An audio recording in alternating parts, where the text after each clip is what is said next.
Maayo ba ang inyuhang pagkatug kagabi mga kasibya? It's 8:07 sa Pilipinas. Kamo din hain man mo nga nagpaminaw kanato karon sa SibyaTV sa ato ang tulumanon nga KISAW sa PAMAHAW. Ako si Atty.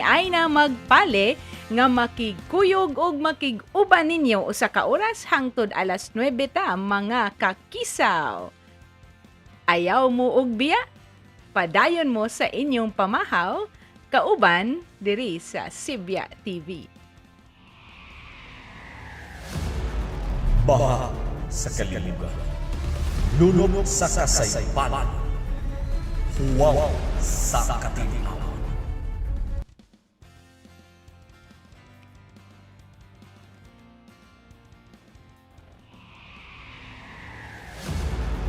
Baha sa kalibugan, lunok sa kasaypanan, huwaw sa katinawan.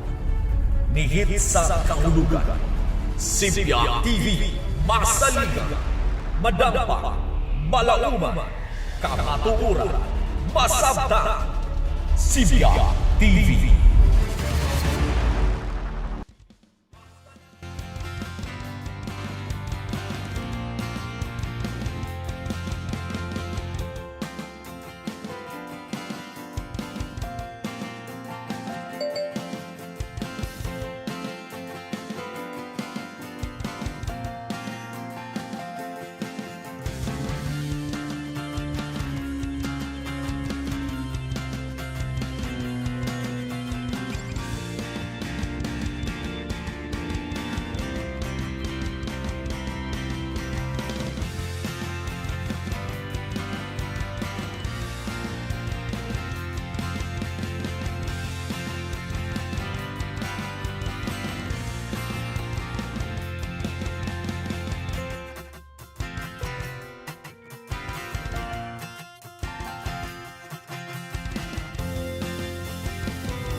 And yes, we are back mga kasibya para sa ato ang tulumanon nga KISAW sa PAMAHAW. Hain man mo nga nagkisaw-kisaw kauban sa SibyaTV KISAW sa PAMAHAW karong buntaga. It's 8:10 mga kasibya.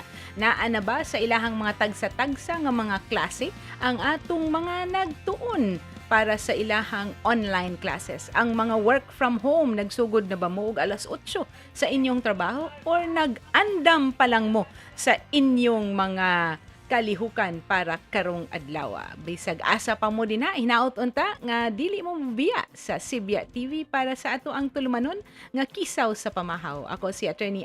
Magpale, makig-uban ninyo para sa ato ang KISAW karong buntaga. Og mo greet usa ta sa ato ang mga nagpaminaw. Maria Teresa Agbo, maayong buntag nimo dinha. Ben Baruk, Bibing Maratas, Dolores Joseph Aguhar, Jane Mendoza, good morning nimo din ha. Akong gibasa mga kasibyano ang niya karon sa ato ang chat box kung diin kung inyong i-chat din ha sa ato ang live streaming sa Facebook o sa YouTube, mugawas ra na diri sa ato ang program scene. So naa diri karon ang inyohang mga messages as of 8:10 mga kasibya. O si Maureen Wilson, day unsa man nag-homework pa ka din ha, inaot unta nga humana imuhang mga homework unya paminaw gyud sa imuhang inahan nga si Ibib og sa imuhang lola nga si Nang Inday Calypso Nogar ang iyahang pangan sa Facebook mga kasibya. Good morning Luz Viminda Gabutan. Og ay karon di ay mga kasibya no mangayo jud kog pasaylo kang classmate Yul Julia kay di ra ba ni siya pirmi nga mangayo og kanana or mohisgot nga naa siya ipag-greet. So kagahapon mga kasibya, wa ko makalimot akong gisuwat ako pag gani ipakita ninyo. Ako pag yun gani nang gisuwat sa ako ang naamang koy kanana ang code diri mga kasibya. January 25 no? January 25. So na ako'y note diri nga Happy Fiesta sa Bato, Leyte. Ang hometown ni sa papa ni classmate Yul nga si Papa Patrick Julia, Patricio Patrick Quizon Julia. Mao ba ni si Kuan, also known as Cesar Ramirez of Cebu. So happy fiesta ninyo din ha sa Bato, Leyte. Unya kay wa man ni parintihay mga kasibya, karon lang nako i-greet og belated happy birthday ang akong igsuon no, nga si Paulo. Usa ni siya sa sad ka abogado, 3 years younger than me. So ako siyang gipahinumduman nga 2 years ago ba to nga do na mi cake nga gipabuhat para niya. Among gibutangan to nga happy birthday Pao, and remember, age is just a number. So numero ra gid na mga kasibya. Good morning nimo din ha, Mitos Jane Tugade nga nagtan-aw gikan sa V Rama, sa English V Rama. Roy Magsambol, Asyong Sasing, good morning. Cedric Lucero, good morning ninyo din ha. So kung hain man gani mo, ini-greet ninyo og good morning, isulti, ibutang din ha sa inyohang mga messages sa ato ang chat box o kinsa pa sa inyong gusto nga i-greet karong buntaga sa ato ang good morning kisaw sa pamahaw mga kasibya. So unyang taod-taod ako pang ipadayon ang paghatag or pagbasa sad sa inyohang mga messages kay tan-aw nako daghan sang nakapakisaw ninyo karong buntaga. So kung dili kung wa makapakisaw nako, basi nakapakisaw ninyo be, basahon nato kay aron atong mahisgutan diri sa ato ang tulumanon. Kay ako mga kasibya, ang nakakisaw nako karong buntaga, no? Usahay makaingon magud ko nga daghan nang makapakisaw nako nga maglibog nako og unsay akong i-share ninyo. Kaganina ako na ganitong giunhan og share sa ato ang programa nga balita sa alas 7 ngo. Katuto ang kini bitong gi-promote sa ato ang sa kini nga ato ang gobyerno karon nga national ID system nga maunay mahimo nga murag adto na nila ibutang adto tanan-tanan sa ato ang mga detalye no, sa ato ang pagtrabaho, sa ato ang panglawas. Kay I think murag gusto sa nila nga matay up diri sa COVID vaccine. I think maunay tuyo og tumo nga doon na lang tay usa ka tibuok nga kanana ang national ID no. Dili na lain-lain ay SSS na kay GSIS, murag malink na lang gyud ni unta to silang tanan. So kamo din ha, andam na ba mo ni ini nga to ang national ID system kay ang presidente mismo niingon siya nga nagpakuha na siya og iyang ID galing lang pagpakuha sa litrato mga kasibya na unsa ba hinuon nga di man di ito siya. Unyan taod-taod ako tong ipakita ang litrato no. Sa kuan sa kanana ang gipakita ni Frankie Pangilinan, mao ni siya ang eldest child ni Senator Kiko og ni Sharon Cuneta ni Ate Shawi mga kasibya. Unya atong tan-awon og kuan og unsa ni nga litratuha no.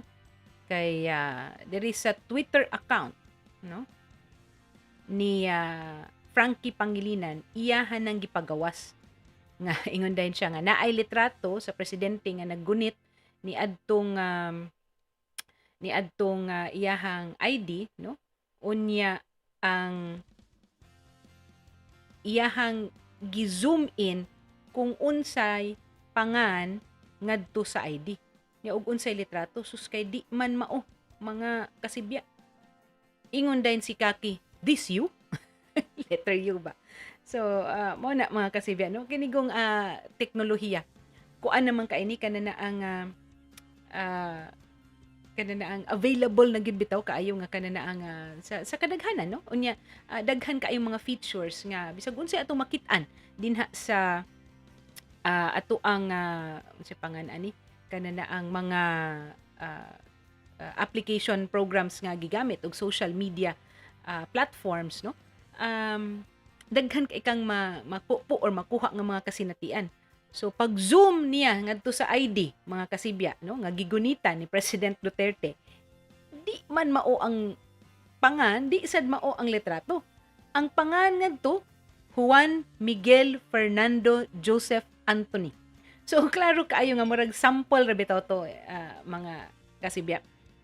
Pero para gud nako no, ang national ID system kuan man gud na controversial biya ni kaya daghan kaayo nga niingon nga nilalis nga time pa.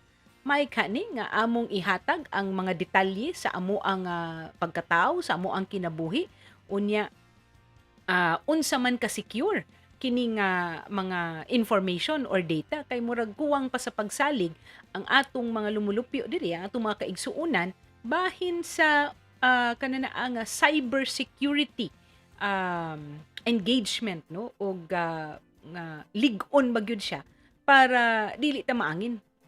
Kung na kani gani sa mga ATM, sa mga credit card, daghan na kaayong mga kakulian no, mga online transactions, kanang daghang mga glitches ba mga kasibya.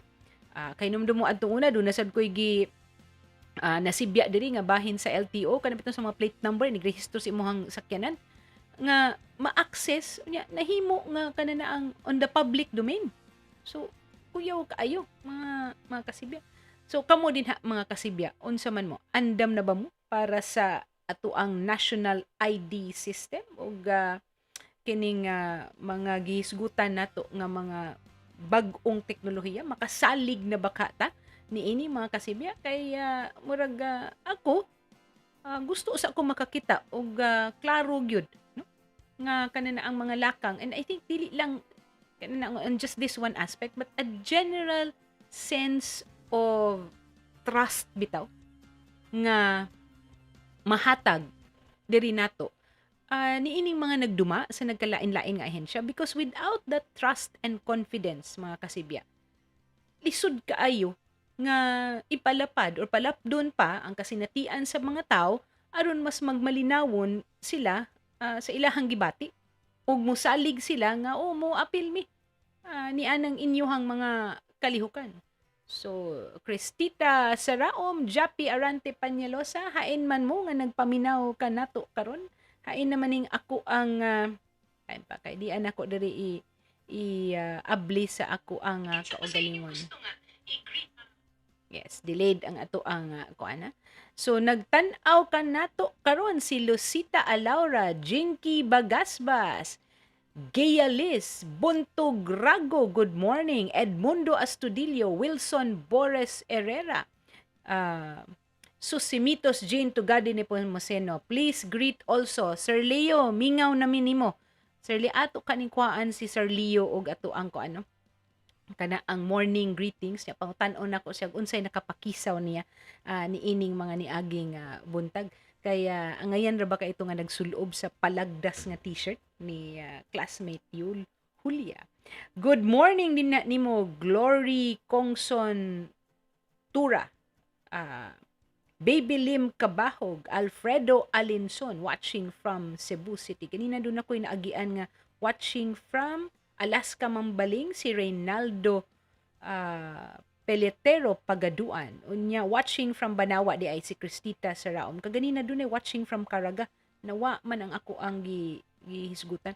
So karon pasaylo at taod-taod mga kasibya akong ipakita ang litrato sa kanana ang ID ni President Duterte no, kung diin na ang iyang gigunitan nga ID matay di man to iyaha nga pangan.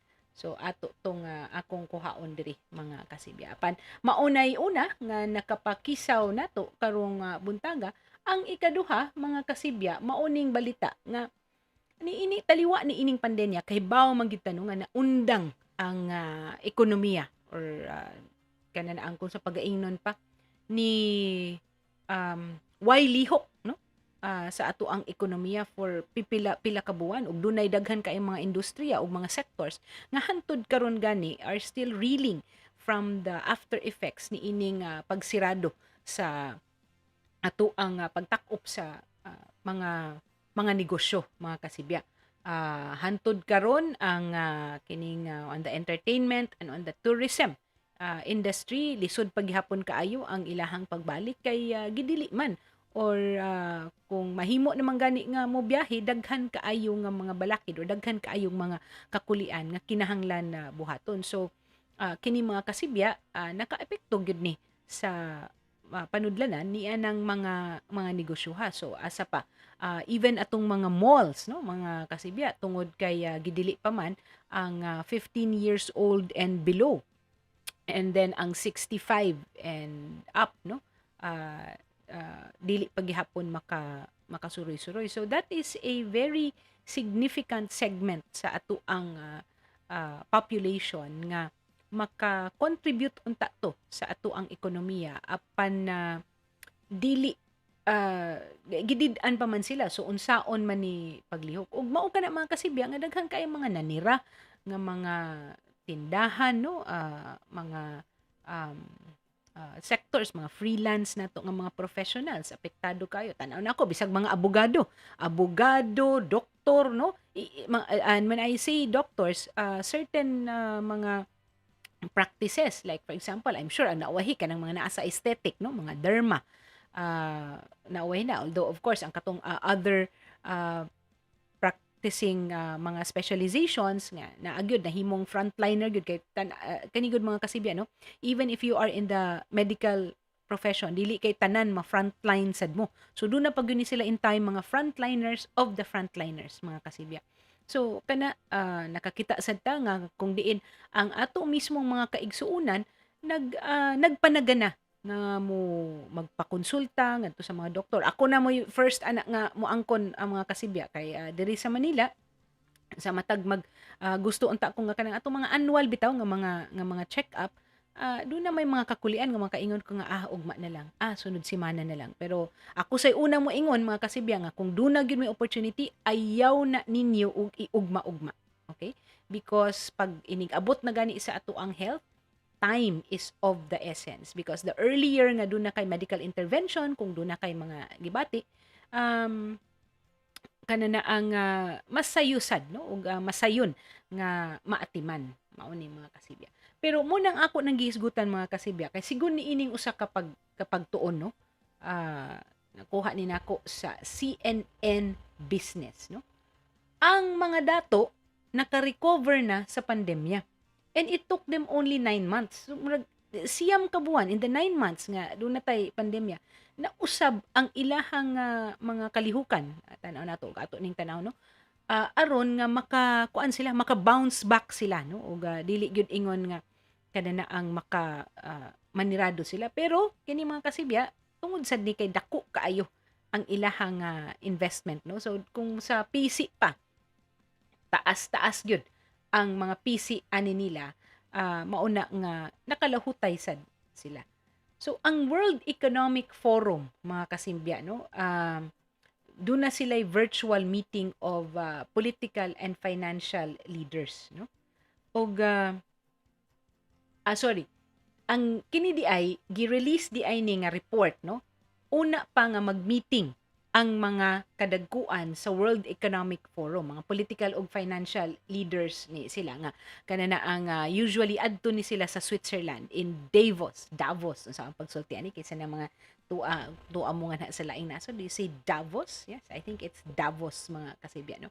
Ug kini ang sigon ni ini nga kanana ang pagtuon ang kining pandemya nga nahitabo musamot ko, no, ang unsa kalay-a, no, ang ato ang kanana ang gitawag nga the great economic divide between the haves and the have-nots, or ang adunahan o way aduna or ang wa gyoy in town nga kanana ang makuot sa ilahang mga panudlanan. Og kining kini kuno nga kanana ang kahimtang nga mas na makita nato ang kalahian sa kinabuhi, mas grabe pa ni ka deadly or masamot pa ni nga makadaot gyud kaysa mismong virus. Mo ni ingon ni Gabriela Bookshire, executive director sa Oxfam mga kasibya. So ang kini nahitabo nga ang kini ato ay hinuong mga frontliners o kanang ato ang mga tinugdan gyud, no, sa mga pang-adlaw-adlaw nato nga panginahanglan ug mga lihok sa kalibutan, ang mga healthcare workers, market vendors, ang kanang imuhang mga cashier, imuhang mga bagger, ang imuhang mga cook sa mga cashiers and baggers in um, sa ni mga supermarkets, no, mga kasibya, mga maninda ngadto sa merkado, ang mga cook, mga waitress, mga delivery nimo ng mga riders, mga kasibya, no, mauni sila maoy may gitawag nato ani struggling gyud to make ends meet, no? Nag-anam og kataas ang presyo kamo dinha, pila na ang kilo sa baboy ninyo dinha. Arang-arang mo dinha kay diri sa Manila niabot na og kapin 400 pesos. Tan-aw nako the last time man nitan-aw ko kung grocery mo imuha nga mga presyo tuwa sa 420, 460 pesos ang kuan niya lomo, no? So mas mahal pa siya mga kasibya kaysa sa baka gani. Amoy ako ang nakitaan. Ang plitihan ni taas, no? Bisag sa ordinaryo nga tricycle kay they have to recoup ang katong dili nila mahimong isakay kay doon na pabiagyapoy mga social distancing, mga kasibya. So kini sigon ni ini nga pagtuon, no? The inequality is even more apparent. Og ang risgo, no? Sa paggawa, no, sa trabaho, no? Mas dako pag yun para sa mga babae. Mao ba ni? Sakto ba ni? Kung equally represented pagani kuno ang mga babae ug ang mga laki, mas daghan gyud ang kababayen-an nga mawad-an og trabaho. And I guess this makes sense, no, kay ang mga babae murag unahon man gyud may una ba nga kananaa nga they're usually the ones just on part-time jobs, or if made to choose, they will choose to stay at home and take care of the family. So usa ni sa mga nakapakugang nato, mga kasibya. Pero ako tan-aw nako di ganita nga kinahanglan nga mo tan-aw ni ini nga pagtuon gyud, no? Because this kini nga pagtuon only concretizes what we have seen so far, especially in a developing country sama nato, no, nga ngano nga kanana ang makaingon ta nga unsa ni kanana ang atuang population, no, is geared towards more of those nga naa ni ining mga income levels nga kanana ang maapiki gyud. You have weekly, daily, and weekly wage earners. Tanaw na ko outnumbering those on the monthly nga mga kuan, nga mga pay levels, mga kasibya. And definitely ang atuang informal economy, no, kining mga mamaligyaay sa daplins karsada, sa ngadto sa in the fringes of the merkado, maugyud ni sila'y mga naigo ang kanang mga magsuroy-suroy, no, nga kanana ang manindahay, sa bisag asa paganita nga dakbayan murag makit-an man gyud nato, mga kasibya. So kini nga magtuon tan-aw nako, it will be a great challenge, no, second to kanana ang pagbakuna sa ato ang mga kaigsuunan, kung unsaon ni nga unsay buhaton aron matagad ni siya nga panghitabuan. So kana mga kasibya, maunay ato ang usa sa mga nahipos og nakapakisaw nato, no, og kini ako ning i-share pud ninyo. Ako lang gikuha to nga litrato, mga kasibya, ha, kay aron akong mapakita ninyo ang kining national ID system nga katong akong gihisgutan bahin sa litrato ni President Duterte nga dili man di ay siya. Ang atong oras, mga kasibya, it's 8:31 in the morning, ug ang atong hisgutan sunod ni ani mobalik ta para sa national ID system. Ug basahon nako ang inyong mga messages og mga greetings og hain manggani mo dinha karon, mga kasibya, nga naminaw kanato. Mobalik ta humani ining ato ang station ID. Baha sa kalibugan. lunok sa kasaysayan, huwaw sa katinawan, nihit sa kahulugan. SibyaTV, masaligan, madampa, malauman, kapaturan, masabta. SibyaTV.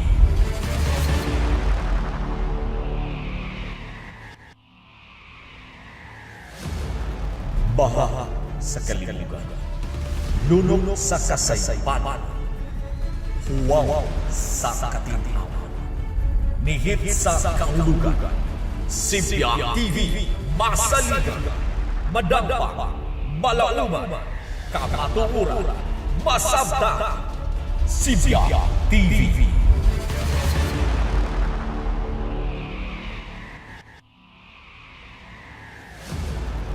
Baha sa kalibugan, lunok sa kasaysayan, huwaw sa katinawan, nihit sa kahulugan. SibyaTV, masaligan, madampa, malauman, kapaturan, masabta. SibyaTV.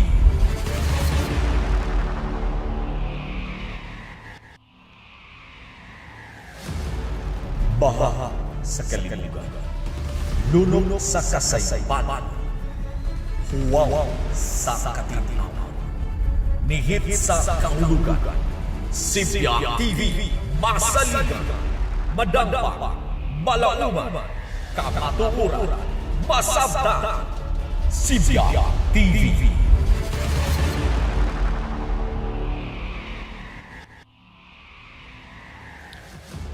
And yes, balik ta mga kasibya para hisgutan na nato karon ang atuang national ID system. Veronica Moore is watching with you. Ali M. Putot is watching with you. Ramon Lopez, Jocelyn Limosnero Cervandel, Cristita Saraom.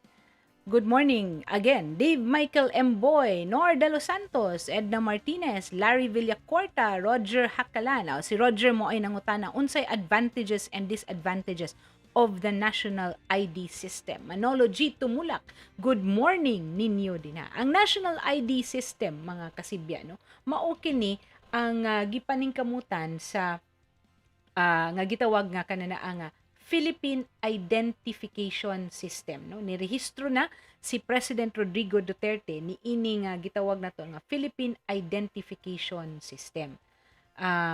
Apil niya nga ni buhat sad niini mao si Executive Secretary Salvador Medialdea og si Senator Bongo. So mo na trio man gyud ni sila mga kasibya, although mas pirmi nga duo si Senator Bongo o si President Duterte. So, adtong Huwebes, so last week pa ni, mga kasibya ha, ilang gisuwayan ning registration process, no, para sa National ID System. Napirmahan ni ang PhilSys Act or Republic Act number 11055 ni adtong August 2018 pa. So mo ni ang PhilSys Act nga mauunta maoy ang tuyo ug tumong niya mao ang pag-harmonize ug pag-integrate ni ini nga nagkalain-laing mga government IDs by establishing a single national identification system para sa tanan nga naa diri sa Pilipinas o moabot diri sa Pilipinas. So dili lang ni para nato nga mga citizens gyud, no, kung dili hasta ang mga resident alien. So mura kag mga kasibya nga kanana ang kung ani rolled into one, no, voters ID, passport, driver's license, tan-aw nako murag mao ni kay iya hamang kolektahon ang imong basic information and biometric data. Biometric data mga kasibya kana imong mga thumb mark, kanana ang now facial recognition, no, has become a biometric kanana ang data. So usually ani ang atong naandan ani kana magkuha tag passport, magkuha tag atong mga visa nya moingon nga biometrics na, no, tudlo kumagko, no, fingerprint, thumbprint unya ang all fingers kuhaan gyud left and right. Diin makuad to nakakuha og visa nga hasta mata. murag Schengen man to nga visa, murag France tinga ito. Di na ko kahinumdum karon mga kasibya which one that was mga 2 years ago. 2 years ago ba to? O sakto 2 years ago. Hasta akong mata gikuhaan. Gipatan-aw ka na bitaw mura bitaw kag magpasukod og kanana ang magsukod ka og lente para sa imuhang samin. So nakasuway ko nga ingon ana. So kuan na ni ngilngig na ni ang ilahang mga kuan ang ilahang mga ang teknolohiya bahin ni ini mga kasibya. So dunay pre-registration process no nga nagsugod adtong October. October unsa man ta atong October ha? October 20. So even in the kuan in the middle of the pandemic mga kasibya. So unsa may kuan ani nagsugod ni adtong tawag na to October mga kasibya. Akong ipakita usa kay akong ipakita diri ang litrato. Ano di man nimo kuan? Ano di man siya mo load diri. Sorry kayo mga kasibya mo ni mga kakulian nga. Di siya mo load. Naa na diri sa ako ang kuan. Naa na diri sa ako ang unsa pangalan ko ani? Nara. Okay, ni-load na mga kasibya. Ni-load na. Okay, dara ha. Okay. Ni-load na mga kasibya. Okay. Unya ako ning ipada para mugawas na ni siya mga kasibya. So ang kining ako nga sunod nga ipakita mga kasibya mao ni ang ID no nga kanang gipakita ni President Duterte nga iyahang nahuman na siya sa iyahang kanang biometrics o kumbaga registered na ba siya ba sa iyahang kuan sa iyahang unsa tawag na ni para makakuha na siya sa ID.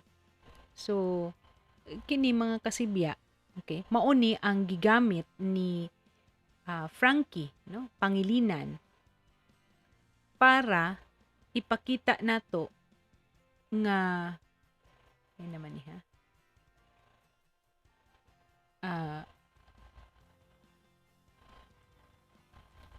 dili di ay ang presidente mooy naa sa litrato. So ang ako ang ipakita ninyo mga kasibya mao ang kining national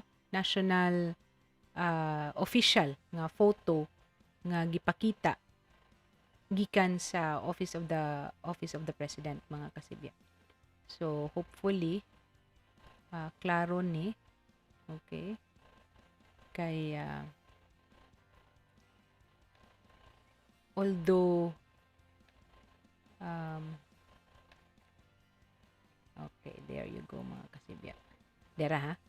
So kung inyong tan-awon mga kasibya, okay, mauni ang gipagawas sa presidente nga litrato. Okay? Nga naa siya gigunitan nga sa man ni pangalan ni ba? Na ID, no? Og ang akong isunod nga ipakita mga kasibya mao ang litrato nga gi-zoom na, okay? Gi-zoom na ang ID picture nga gigunitan unya makita ngadto nga dili man di ay naong sa presidente ug dili sad iyahang pangan kay ang pangan nga naa dinha Juan Miguel Fernando Joseph Anthony. So kuanta mga kasibya ba makakita ta nga dera ako ang sunod nga ipakita ninyo ug kini ang gi-zoom na ni sa sa Inquirer no nga litrato nga gipagawas ni Frankie, mga kasibya. So standby lang mga kasibya kay mao ni sunod na kong ipakita nga litrato dinha ninyo no. Gikan ni sa Twitter account ni Frankie Pangilinan, mga kasibya. So pasayloa kay di alay mga kakulian nga kanana ang nigawas diri sa ako ang pagpakita ninyo sa mao nga litrato. Di ara mga kasibya. And we are good to go. Kaya akong ipakita ninyo ang mao nga ID. There you go mga kasibya. So ang gigunitan sa presidente nga ID ang pangan sa tao ug ang naong gyud no. Dili mao. So niingon si Kaki, this you maunay nakapakugang mga kasibya kay lahi man ang gigunitan. So tagaan ta mo tanawa lahi ra gyud kaayo lahi kay naong ka bisag kung kamo mga makahatag man mo dinha, makaklaro man mo dayon dinha.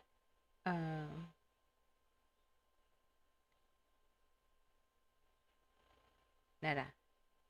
Okay? So, mo na mga kasibya. So, unsa maning national ID system, mga kasibya? Unsa maning ato ang gitawag nga PhilSys Act, ano? So, ako lang usang i-transition ha. So, nakakita na mo.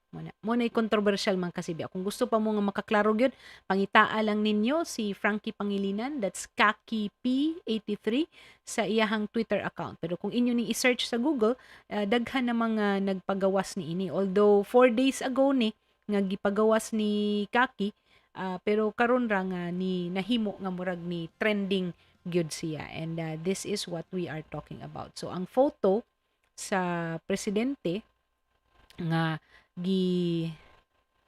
unsa tawag nato ani gunitan niya, okay, kini mo ni official photograph no, mo ni official nga photograph mga kasibya. Kung iatong tan-awon, okay, og i-zoom ang kanang iyang gigunitan, dili di ay siya.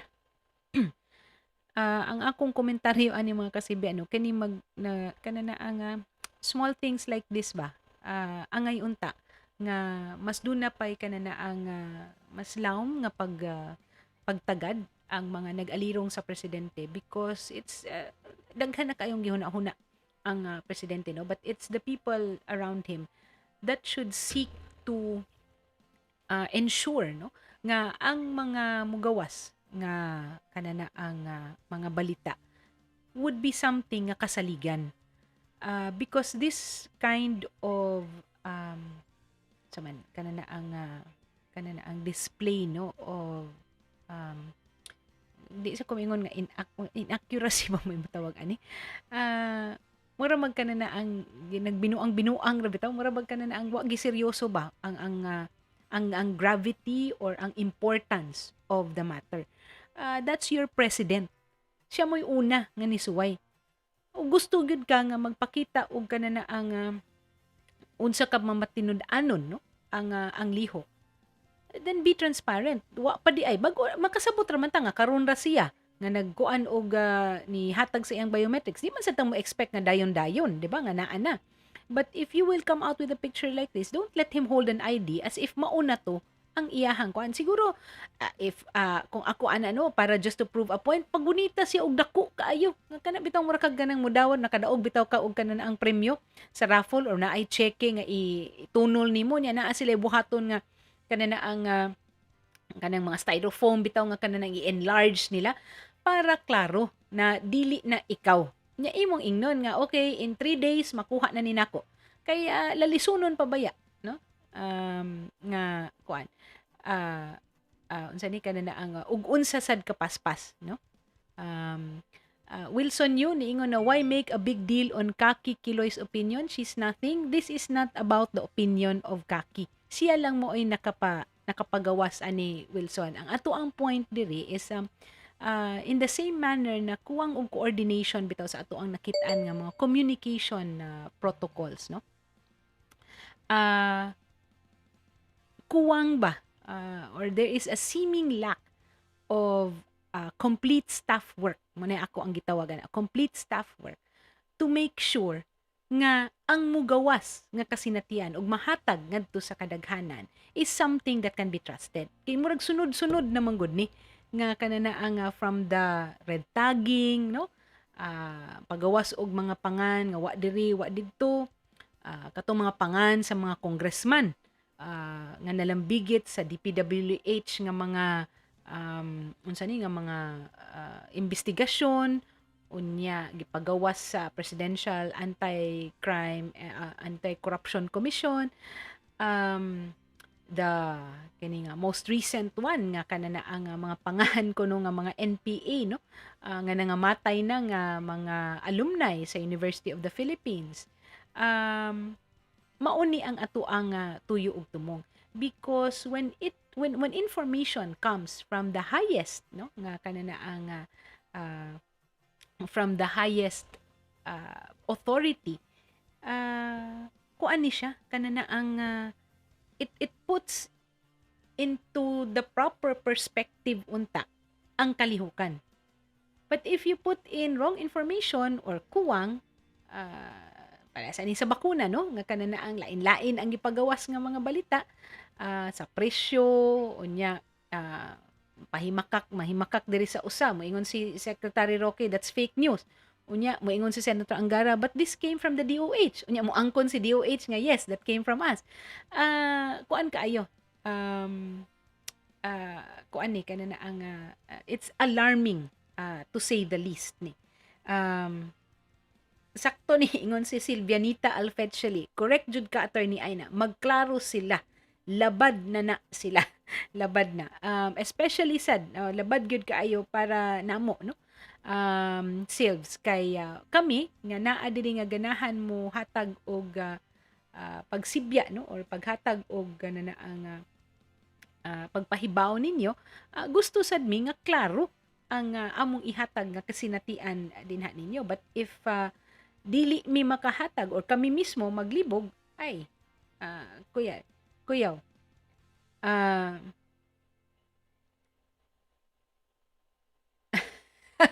ingon si classmate Julia ay, good morning, sayop gyud ng ID kay matod pa ni Boss Ronald Lim, meaning nga ang meaning anang ID ID kay di ba identification man ang tana imong identity, no, ID imong dagway, dili man kaha siya iyahang dagway, so sayop na sakit ka na, classmate Yul.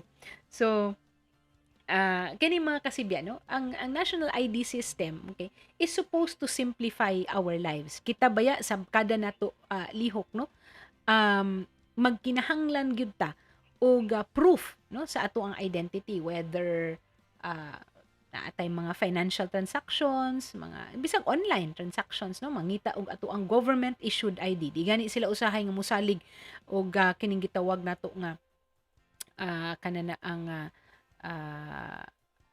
kini bitaw unsay tawag nato ani kining ato ang mga ID bitaw sa ato ang mga employers, no, mas musalig sila nga national ID, so voters ID, driver's license, SSS, GSIS, unsa pa, passport, no, mauni ang mga naandan nga mga IDs. But with a national ID system or with a national ID law nga seeking to streamline kini, ang gusto ang una pagani gid ani nga tuyo ug tunong is to streamline, to reduce corruption, to enhance governance, and serve as a tool to keep the public safe. And more importantly, sa daghang mga kalihukan karon mga kasibya, no, kanang contact tracing nato, kuanon ta ni kanana ang dako kaini og tabang para nato. ang una ani nga gikan na ang ah,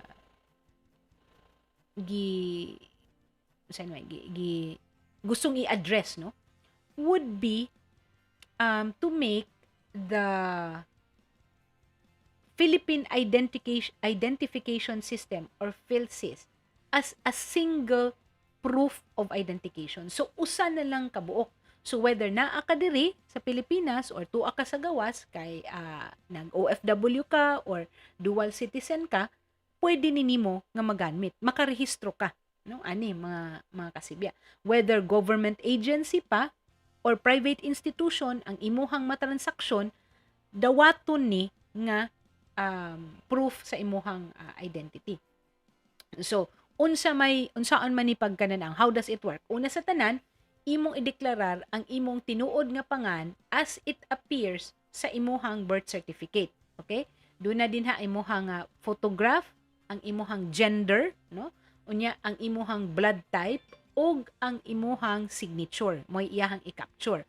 Ang kini nga ID doon na siya'y kaugalingon nga serial number nga mo'y gitawag nga imuhang PSN, PhilSys number, ug mao kini nga reference number nga i-issue sa Philippine Statistics Authority. So it will be a unique number para nimo kanang imuhang PSN. So PhilSys number mao na iyahang tawag mga kasibya. Unsa may sud ani, no, ug unsa may ma-associate ni ining nga identification number. So masud din hapod ang SSS nimo, no, pag-ibig, data information, PhilHealth, passport number, voters registration, tax identification number, ug imong driver's license number.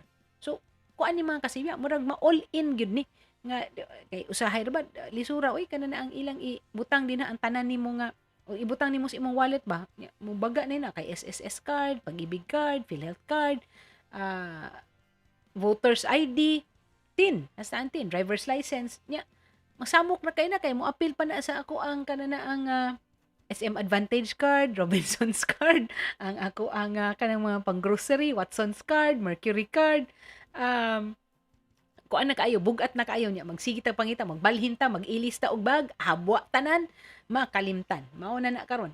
So, as much as possible, it will consolidate all the necessary, no, nga data. So mo na akong pangutana sad, mambibilim ka bahog. Should we then trust them? Maunay ako ang pangutana kay ug dili ta kasalig, no, sa mga nagkupot ani. Ay, murang makuyawan ko da nga kanang tuan nga tutanan tingalig mahimo na hinuon ko kanana ang masampulan niya ako kanang gitawag nga identity theft. Do na ra bay pelikula si Sandra Bullock ana adtong una nga kanang bitaw kawaton imuhang identity mga kasibya ba. Karon ra ba sayon ra kaayo nga magkuha silang mga litrato nato diri sa ato ang social media accounts, no? Unya gamiton nga na magpaaron ingnon nga either ikaw gyud or butangan kag laing pangan, no? So identity theft. So who are eligible to get one? Una ko moadto ngadto sa kaning issue on identity theft. Kinsa may mahimo nga mukuha ani? Tanang Filipino citizens automatically makakuha og national ID. Okay? Including OFWs, kaning overseas Filipino workers, o kanina tinga well of course ang mga rehistrado, no, kung medyo TNT ka, tago ng tago, apiki ka, dual citizens nga naa nagpuyo sa laing nasod, okay, and also even resident aliens kay naa man tay mga foreigner nga nakakuha na og ilahang resident visa, permanent resident ba rin sila or kanana ang naa sila mga negosyo or unsa ba nun dili, but resident aliens, no, foreigners living here. So maunay mahimo kung ang issue mao ang data privacy and confidentiality. Okay, ang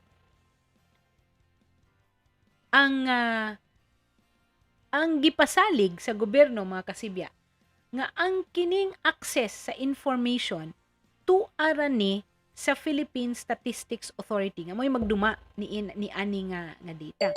So, ang PSA, Philippine Statistics Authority, mauray na ay sa may tawag na to ani, na ay katungod, no, nga magpa mo-access ni ana nga information. Okay? Unya, dili ni mahimo nga ihatag sa laing tao without the consent na anang tawhana. Okay?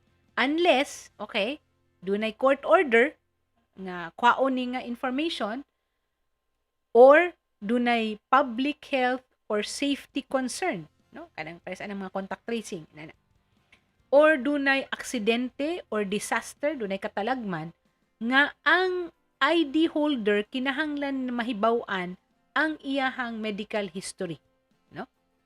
Kay ana man sa dinha nimo makit-an imong blood type, mga tanaw nako mura ka sa dinha allergy, no? Mga kuan ingon ana nga mga information about your health, kung kuan ba ka kanang ang hypertensive ba ka, unsay mga medication nga imong gi kuan. So basically mga kasibya, it puts all the information about you in just one card. Kay mas streamline naman ang information mga kasibya. So diri it's a single ID for everything. All the information about you is associated with your national ID nga ihatag din nimo. So basic personal information, birthday, address, phone number, driving record, driving record, criminal record. So imong NBI, makita na sa din na. Mga loan, gibutang diri ha, time pa. Kahit tungod sa GSIS o sa SSS, no. So doon na ni mo ni makahatag og kanana ang kasinatian bahin sa imuhang mga transactions sa imong pagkatao basta authorized. Okay, basta authorized. And hopefully mas mapadali ang imuhang mga transaction sa mga institutions nga imuhang doon na kay mga lihok o mga lakang, no, whether private or kanana ang public. So faster ID verification unya gitawag nato nga wa na kay laing ID nga kinahanglanon pa. Ang una ani nga kanana ang gikinahanglan, no, para maka kuha ka og national ID, mao ang imong birth certificate. So mao gyapon makasiba magsugod, no, birth certificate og usa ka government ID issued nga naa dinha ang imuhang katibuk-an nga pangan, no. Pwede ra imong passport or pwede ra ang UMID nga gi-issue sa SSS og sa GSIS, no, mga kasibya. So anha din na magsugod bato kana siya maoy maka-consolidate sa tanan-tanan gyud. Ako para nako mga kasibya, it's a good move, no? It's a very good move. Pero ang pag-roll out ani mga kasibya, mura ra sad ni og bakuna, no? Kinahanglan nga makasiguro ta o makasalig ta nga ang proseso, no, sa paghipos sa imuhang mga detalye dili ma-access sa bisag kinsa lang ug makabutang na hinuon nimo sa apiki. Because those are sensitive information and data about you, about your financial transactions, ang imuhang mga ang mga kuan ba ang imong kinabuhi naagyud din ha. So kini mga kasibya sa pag-roll out ni ani gisugdan ni nila sa mga DSWD registrants atong October 12 ug tingali sa mga pipila ka mga adlaw karon or mga semana matagaan ta nila og mas lapad pa nga kasinatian bahin sa experience during the first quarter nga pag-roll unang 3 months, no, nga gi-roll out ni kay October 12. So October, November, December, January 12. It would have been 3 months already. Ug tan-aw nako mauna nga ang presidente mismo ug si ES Medjaldea ug si Senator Bongo ni pakita sad sa ilahang kanana ang pagsalig niini. Pero again, mao na akong gustong i-point out mga kasibya. There are ways and means to make the communication, okay? Reach, okay? Ang imuhang target audience, no? With that certain level of transparency, no? That will ensure nga musalig ang mga kanana ang makakita niya. And so far, again, what I'm saying is while we understand nga gusto, no, unsay gusto, unsay tuyo og tumong, I think it's the means lang may ato ang gisaway og gamay kay aron mas maka para nako, no, it will show, no, it's deeper than just about the ID, no, it's deeper than just about the ID, but it will show the kind of work that goes into the message that is being spread or that is sought to be spread sa atuang mga kaigsuonan. So mauna mga kasibya, ang atong nahipos nga kasinatian bahin sa National ID System nga nakapakisaw nato karong buntaga. Ug akong ibalik ang maong litrato para lang ipakita ninyo o nganong nakapakisaw ni nato. The National ID System, ako para nako, it's a very good program. I agree.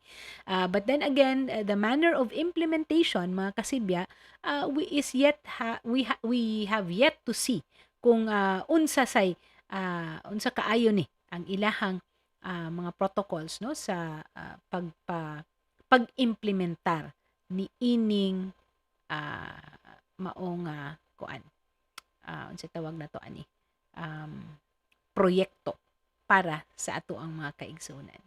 And because nilapas na ta sa maayong pamatasan og nikawat ko og 3 minutos kang June Perez Y. Capares, manamilit na ko mga kasibya, ayaw mo og biya kay mosunod na si June Perez Y. Capares diri sa ato ang SibyaTV. Sa nga ni Leo Lastimosa nga gimingaw na gyud kaayo mong tanan, hasta ko kay lisod baya nga mag-inusara ka sa pagkisaw-kisaw sa pamahaw. Kini si Atty. Magpale. Magpasalamat nga nakig-uban mo sa ato ang kisaw sa pamahaw. Gugma ug kahayag mga kasibya. See you tomorrow!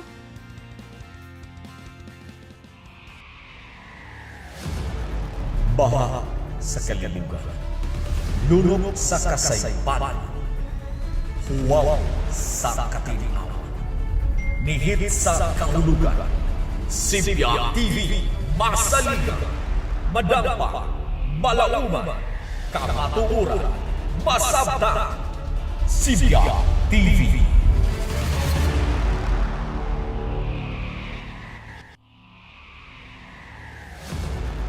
Baha sa kalibugan, lunok sa kasaypanan, huwaw sa katiliwan, nihit sa kahulugan. SibyaTV, masaligan, madampa, malauman, kamatuuran, masabta. SibyaTV.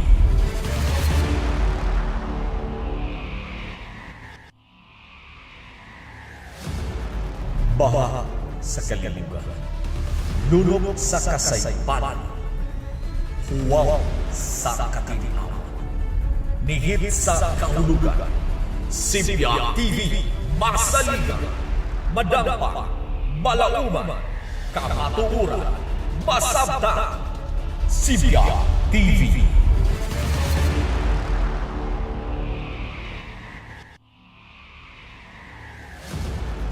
Baha sa kalibugan, lunok sa kasaypanan, huwaw sa katiliwan. 5 na sa kabutagon ug good morning once again Sugbo, Kabisayan ug Mindanao, Pilipinas sa tibuok kalibutan utod sa maabot sa gipalangyab sa Sibya sa SibyaTV nining kabuntagon sa adlaw nga it's a Tuesday mga kasibya, Martes sa Enero 26 na tuig 2021.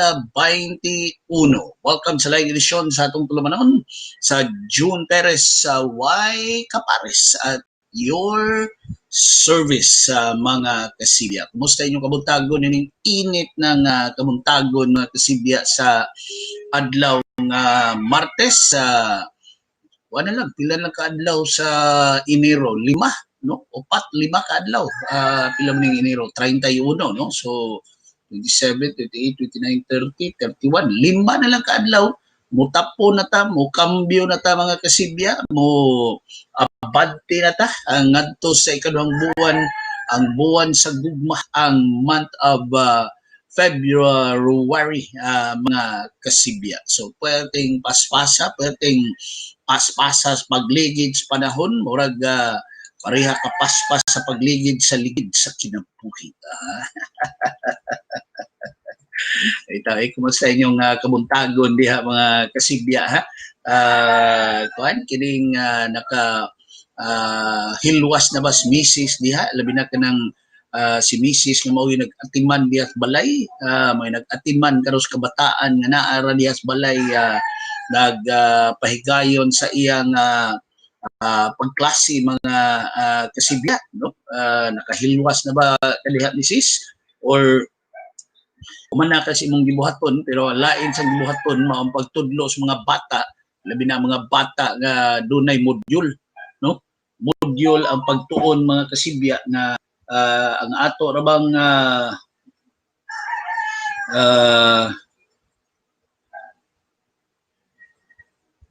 ang kining ato ra barong kalihim, no, sa Department of Education ang Bisaya, ang lumad nga taga Negros, pero Bisaya gyud gahapon nakatambo man ko sa press conference, virtual press con sa DepEd mga kasibya. Daghan yung kayo nga kanang bitawag ani kana bitawng gituki nga mga issue sa DepEd mga kasibya niya kay kantugod murang tong exclusive sa mga Bisaya nga mga media mga kasibya. So daghan mo kay request si Secretary Leonor Briones sa mga kasibya for interview, no? Apil na ta diri sa Sugbo, Bohol, Negros Oriental, mga kasibya. So ilang nunaan nga usahon ang mao nga press con ay kuno sinitabos Bohol wa man maapon ang Bohol media, no? Cebu man og Negros Oriental, specifically ang Dumaguete City base nga mga radio stations, mga TV stations na abanay TV stations diha uban nga mga media outlets, no? Nya kita diri usa ta sa gidapit, so didto ta sa kining kuan, didto ta sa DepEd yun gahapon kay naam sa tigi paglakaw gahapon, moto nakakita sa taon say sitwasyon sa gawas gahapon yan na duol-duol man tas DepEd, moto ni diretso na lang sagko sa Department of Education mga kasibya, no? So motoy kuan gahapon niya ang pamahayag yun ni Secretary Leonor Briones sa kagahapon nga kining di yun sustainable, no? Di yun ni masustinihan lisod nga mapadayon or lisod nga maoy himuon baka nga permanente nga method or paagi sa pagkat-on, pag-edukar sa mga bata ang module, no? Ang kaning bahin sa module mga kasibya kay unas tanan pwerte na dako gasto, no? Pwerte ko gasto mga kasibya. Sa kanto akong gikwitada ganina sa yus buntag, no? Mga kasibya kantong sa bond paper nga gikinahanglan kay bond paper man kay magprinta man kadiha mga kasibya, no? I-imprinta man nimo ang imong itudlo unta ngadto sa mga bata physically, kantong doon na pay physical nga klase kani siya i-imprinta nimo. So depende sa sitwasyon sa inyong barangay, sa inyong nimutangan sa inyong tunghaan, kuhaon ba sa mga ginikanan ang module dito sa tunghaan or ang magtutudlo ba mo adto sa balay sa mga tinun-an or kining ang mga magtutudlo mo istar ba gyud sa usa ka lugar mga kasibya aron nga motudlo sad sa iyang mga tinun-an, no? Daghang mga sitwasyon depende karon gawas kuno rutang kanila gyud gawas tanang diskarte mga kasibya sa mga magtutudlo, no? Kay di man ni ang kuan, dili man ni ang say tawag ana, dili man ni ang katong naandan nga physical nga klase, no? Nga ang mga tinun-an musud sa klase unya na dito ang magtutudlo, no?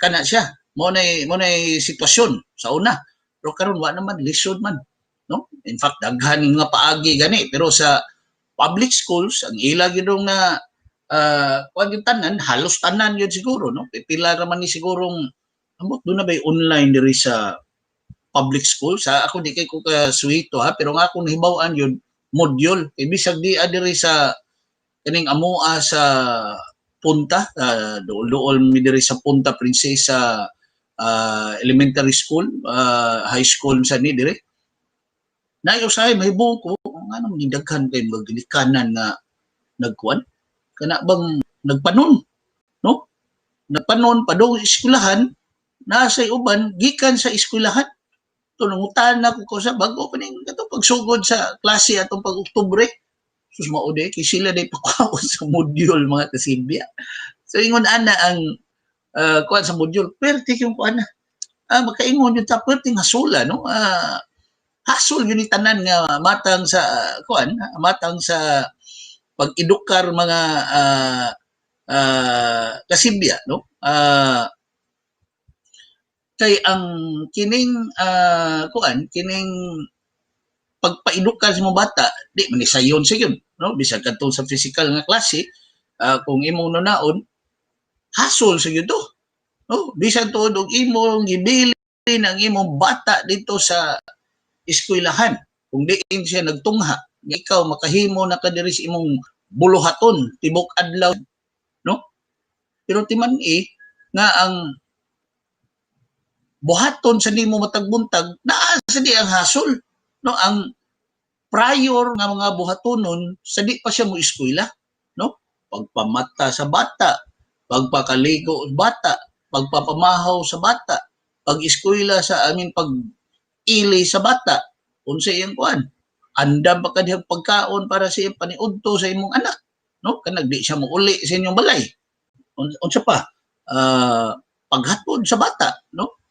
yeah, before pa ni a night before nagtudlo kasi mong bata no para unsa bay mga assignments niya diha unsa pa iyang kanang angayan nga naam si homework no nga himuon mga kasibya ang na mag-imo ng pasagdan imo ginantudloan mga kasibya no so kana siya mo nay hasol sa nato although mo toy ato nandan karon kay pwede na mag-usaba ni ron no kung module mao na ron ang nahitabo no either hatod sa kwaon unya dadon sa kining gilikanan ang module mga kasibya unya tumanon sa bata ang iyang kuan ang iyang ting ang iyang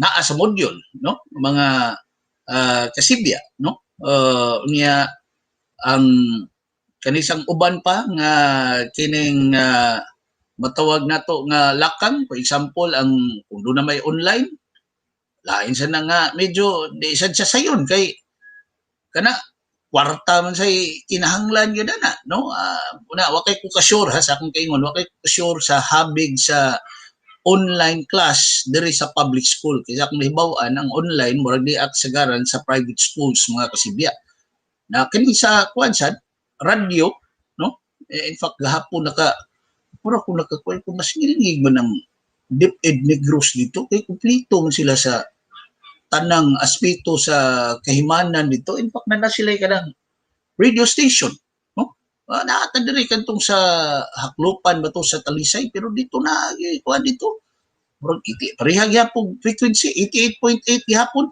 nga kuan radio station mga kasibya so dako kani kausaban niya kani yung module dako og dili dako kayo o gasto mga kasibya ang sa module no kay kuan man gyud kanang di man mahimong di ka mo kuan di man mahimo nga di ka mo unsay tawag ana di ka mo imprinta diha so niingon kagahapon si Secretary Biyernes nga di nyo ni sustainable and I agree na lisod kay ni nga masustinihan no kuplitan mao ni himuon nga permanente ba no murag mahimo nga normal mga kasibya pwede di kuan dili unsa ni dili kanang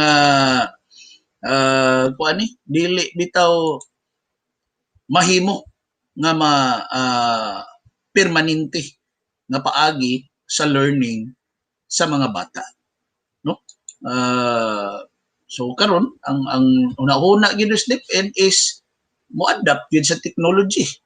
Ya mao sa ni problema nilang Secretary Leonor Briones, nilang DepEd Regional Director Sal Jimenez mga kasibya nga kuan yun ang mahitabo ani mga kasibya is nga maningkamot yun sila nga kung palitan mo sagop kag online o mo sagop kag katong sa radyo no katong 88.8 nga frequency diri sa FM mangita gini sila paagi unsaon na pagpalambo no.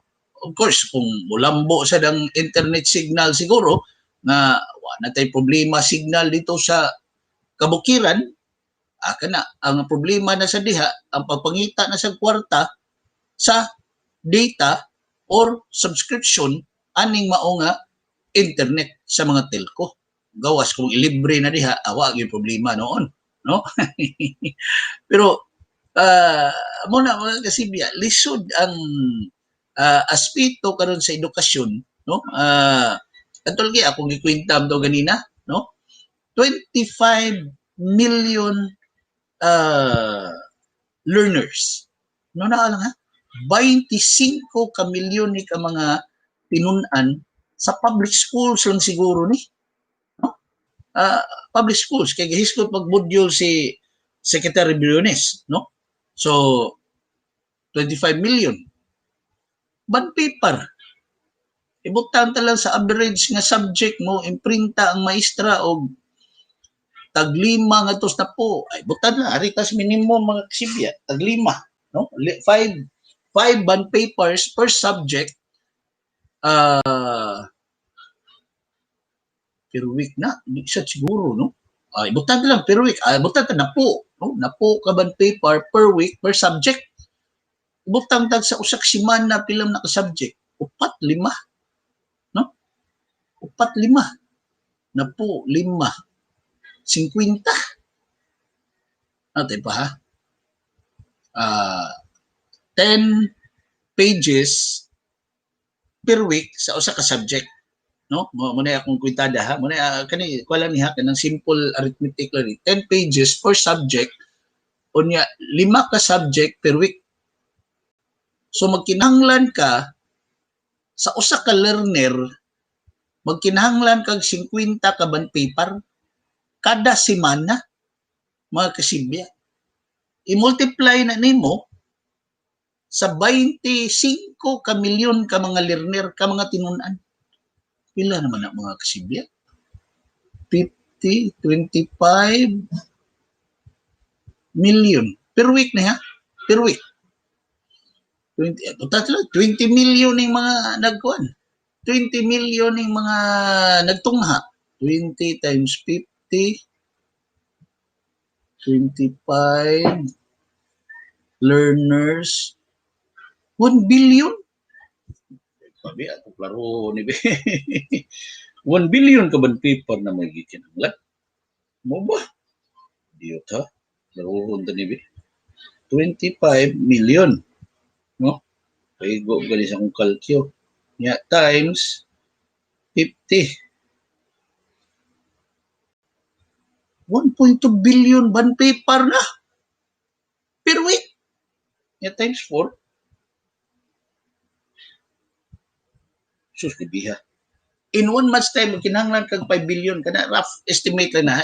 Ang talalabing minus siguro mga sa usa ka buwan, magkinahanglan kag 2 ka billion ka bond paper kada buwan. Ha? Asam nakuhaan ang supply. Ana? Primero lugar supply. May problema mga kasibyan no karong higayuna so dili siya sustainable yun ang sa module mga kasibyan muna ang paagi ani no is na kuan yun kaning ngita gyud sila mas sustainable nga paagi sa pag-cut-on sa mga bata karong higayuna no kay sakto yun si Secretary Biyernes kinamahalan ni nga paagi sa learning no so radio internet TV mo ay kuan nila ni padong yun dito mga kasibya no di isa mahimo nga magpermanente ta gamit og papel kay the more papel nga itong gamiton, the more sad nga mga punuan ang putlon. Diba?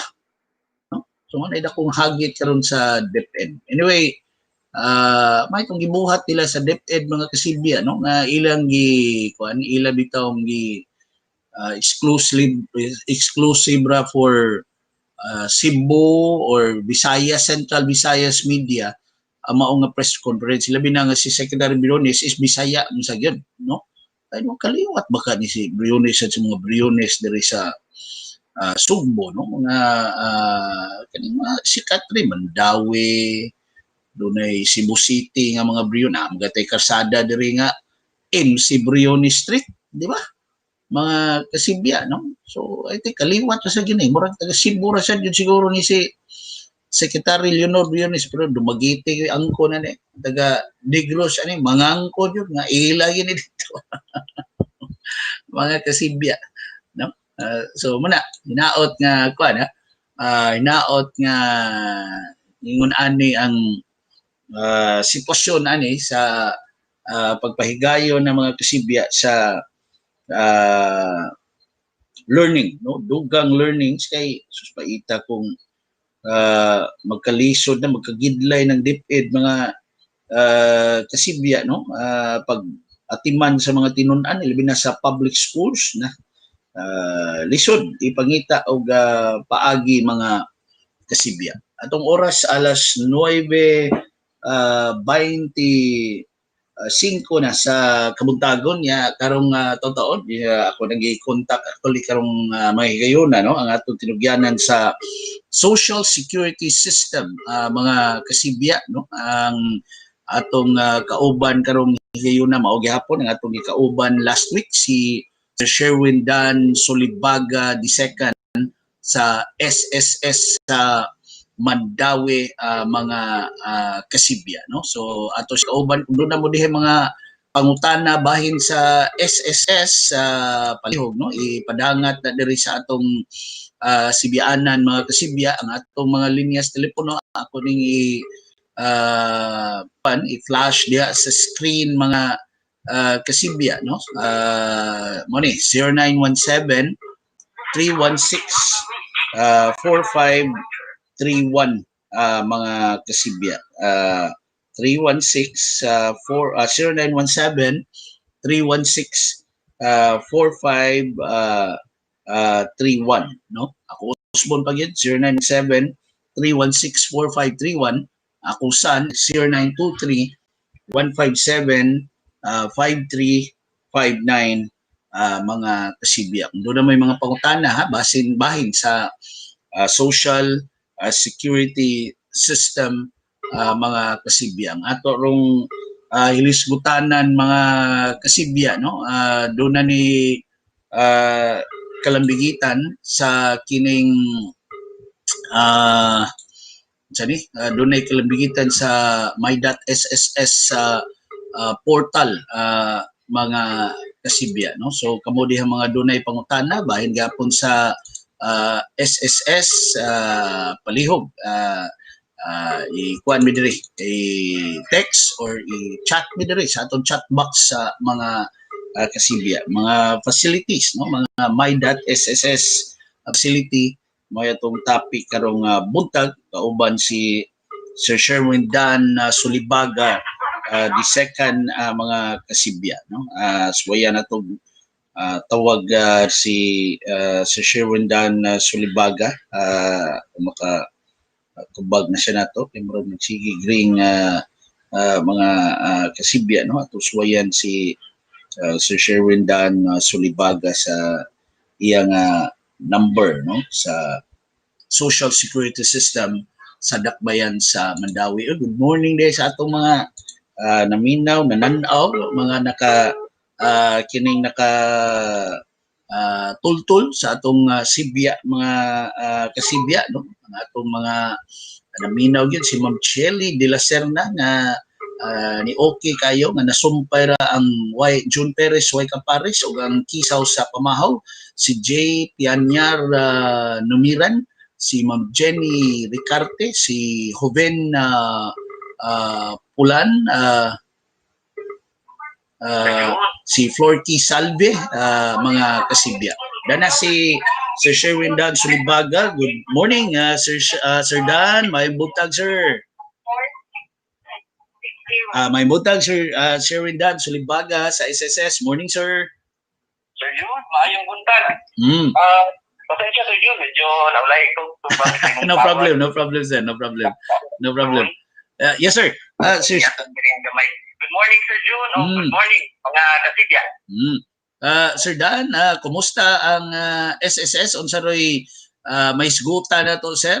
Kining bahin sa my.sss facility. Ga-economic idea ani, sir? Sir Dan? Yes, Sir Jun. No? Lagi i-post sa ato ang official Facebook page sa social security system. Kining atong my.sss facility. So, actually, sa mga previous nato ng mga listing sa Interes Way Kapare, sige na tayo isgutan na, no? Okay. Features sa my.sss facility. Karon ako lang summary, no? Okay. Para mas ma-appreciate sa itong mga kasibya o sa itong mga members ang kining atong my.sss facility. Sige, sir. Paliw, sir. Go ahead, sir. My.sss facility, masala na siya dito sa website ni SSS, no? Okay. www.sss.gov.ph. Okay. So, it's either mag-in sila kung naka-register na sila, na-sila yung more password, o mo-register sila. Kung wala pag yun sila makarehistro sa my.sss. So, ang mission sa my.sss, ato na lang i-discuss before, no? So, ato mo padayon ka, forward ka. Sige, sir. Mag-login sa my.sss facility. So, sa may mga advantages, kung naan may account sa my.sss, no? Atong buhaton siya. Advantages sa side sa mga employers, o advantages dito sa bahin sa mga employed, voluntary, o self-employed, no? Okay. So, pagpuna ko sa June sa employers. Okay. So, kung nahay account or kung nahay registered sa employer sa my.sss, una, pwede siya makakuha sa iyang payment reference number dito. No? Kaning gitawag na to, kuan, sir, unsa ni, sir? PN, no? PRN. PRN. So, ang kanang PRN, di kinahanglan para mapagbayad sa contribution o sa loan, kay para ang imong gibayad diha dayon na pagkada sa account sa mga tao. Okay, no? okay. So, kaya ang value sa payment reference number. Okay. So, kung nasa account sa my.sss, pwede siya ka-generate sa iyang PRN. Okay? Okay. Ikaduha, makasubmit siya sa iyang report. No? Ikaduha, naay mga payments before nga hindi covered sa PRN. No? Okay. So, ang PRN mangon, kung magbayad ka, automatic siya ang post, di ba? Sa individual account. Before, kung wala yung PRN, magbayad sila sa tailoring facility necessary sa bangko, tagaan sila dito. Pero, kung ilang dibayad, para makustato siya sa account sa ilang mga tao, kinahanglan na mag-submit of report. No? Okay. That's before, no? Prior PRN. So, kung sa may paagi pag-submit sa report, pwede makasubmit sa report gamit ang ilahang login sa my.sss. Okay? So, kung ikaduha, pwede sila makasubmit sa ilang collection list and employment report. No? Okay. Tapos sa employment report sa June, kung halimbawa ako sa akong kanegosyante na ako'y bagong taong gi-hire, dili na ko kinahanglan mo ato sa branch pag-report anang tawhana nga empleyado na ako siya. No? Okay. Ang iyang buhaton is mulagin lang siya dito sa iyang account sa my.sss, dito siya mag-submit sa iyang employment report. Or Okay. sa itawag na itong R1A. No? R1A. Okay. R1A. So, dili na siya kinahanglan mo ato sa office kung mag-report sa newly hired employee. No? So, new. So new. pwede ra diha sir ha? Sa online ino ta, no? Okay. Yes, sir. So, ako tagaan emphasis ang newly hired. Okay, newly hired. Naman sa employment report para sa mga separated. No? Okay. So, sa separated, halimbawa, na kay mga tao nga gitaktak or gi-retrench or nawaan na sa imuang negosyo, imo mo siya i-report. Okay. Now, sa separated, okay, sige sir. Niya over the counter. Okay. Okay. Okay. Sir. Newly hired, siya online. Okay. Sir, talking about newly hired, Sir Dan, ma-appeal ba diha sir ang pananglitan sila newly hired ka sa company pero gikan ka sa laing company. Although newly hired ka atong company nga imo nang gisudlan pero diha na kay previous nga trabaho, ma-appeal ba na diha sir? Yes. Okay. So, ang wala pa to, yung previous nga company, i-separate siya. Di ba? So, ang katong previous company, sir, mo report physically, no, sa over-the-counter yun, nga kani si so-and-so, separated na. So, katong bag-o na nga company ngayong alagaran, sir, mauna to yung mo report online. Online, Okay. So, sa separated, over-the-counter pa sa pagkakaroon, sa newly hired, pwede na siyang i-submit online. Okay. So, muna yung kaduha nga advantage sa my.sss facility for employers. Ikatulo, iyang ma-certify ang loan sa iyang mga tao gamit ang iyang online account. Okay. So, naa siya empleyado nga mag-apply o salary loan application online. Ang pag-certify niya online sa ang iyang application sa tao, online man siya mag-submit, diretso sa SSS, no? Okay. Agi na siya dito sa account ng employer for certification. So, okay. Kung ang empleyado, sila, ganong nag-apply na kung loan online, ganong wala man na-approve. Oo, kana sir, may ana. So ang sango day ana Sir Dan naa sa unsa man certification? Yes. So, kung makakuha na, ikan sa empleyado, mag-submit siya kung yung application, di ba?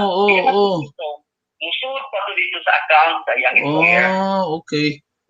Naan sa number of days, yung kinahanglan niya approve ni employer. Okay. Certify to delete. No? Okay. Certify na ng employer gamit ang iyang online account, anak pa na siyang adto sa SSS, ang iyang application for approval. I see. Kuha ni siya, sir. Kumo ni siya nga kana bitong I don't know matawag ba nag problema sir pero common nga occurrence ni siya, Sir Dance? Yes, sa atong mga bangko, no? Sa mga bangko. Online application pa, no? Ako lang ibutang sa atong ibutang din no? Before, sa una, manual pang application sa loan. Yes, application, di ba mo pirma sa employer? Yes. Kanang murag physical na yun sir ba nga ko ano? Kanang inatubangay ba? No? Certify employer, no? Okay. So, same with sa online. So, same nga logic ang apply ba? Na inikap ni employee online. Kung employee siya, mukuhi ang yung application sa yung employer for certification. Okay. Okay. So no, sir. Okay. So ikaw, certify sa loan application. Ikaw ba, pwede sila makasubmit sa June sa mga sickness notification o emergency notification sa ilang mga tao. No?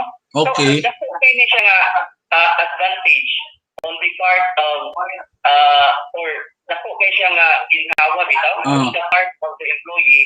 Kaya kasagaran man mo kung notification sa employee ang patuhon sa opisina. Magod. Klarhol na ko sir. Ang kaning sa sickness, kaning maternity, bisag kinsa na ni nga empleyado sir, not necessarily katong new employees. Bisag kinsa Okay sir. Okay. Nasa empleyado nga nagmagos. So katong empleyado nga nagmagos, dili na kinahanglan mo sa opisina pag iyang matuan. no? Or maternity notification. Okay, So, ang okay. gawang empleyado, ihatag lang po niya sa iyang employer, kato iyang bitang ultrasound or any proof Yes, na nagpapil siya. Tapos employer na karon ang mag-submit sa matuan diri sa office through online. Okay. Hindi na kinanglan mo sa office. No? Okay, So, okay. muna siya sa matuan. Pati ang business notification karon. Kung muna yung bago na ito incorporate Okay. sa minus SSS facility. Kaya, Okay. ang kanang sickness notification, kinahanglanan man na siya para ma-determine kung pila ang number of days na nag-approve sa doctor ni SS. Okay, correct. Nimo sa pag-compute sa sickness benefit nga imong ihatag dito sa imong empleyado. Okay, okay. So, before, ang natabo, si employer, dala-dala niyang dokumento sa sickness notification, at ang mga medical record mo at pa sa SSS, no? Tapos, i-evaluate sa doctor ni SSS, ibalik dito sa employer. So, medyo, usahay, natugay siya. Medyo, kuhan siya, no? Correct. Oo. Yes, kasi na kung branch, wala sa mua, nga wala tayo sa ugaling doktor, o wala tayo doktor nga nakabase sa atong branch. So, i-forward pa natin dito sa branch, kung asay na ay doktor sa SS.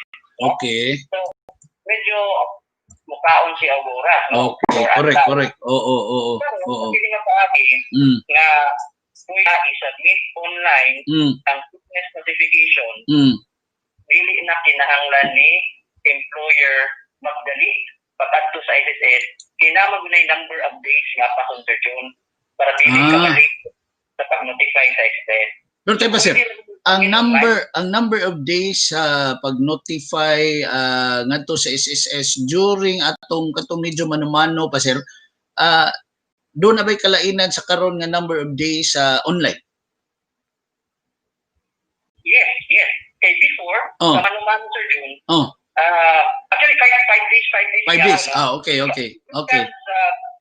Date kung saan nasakit sa Okay. empleyado. At na siya ay 5 days. 5 days. Report ngadto sa iyang employer. Okay. No?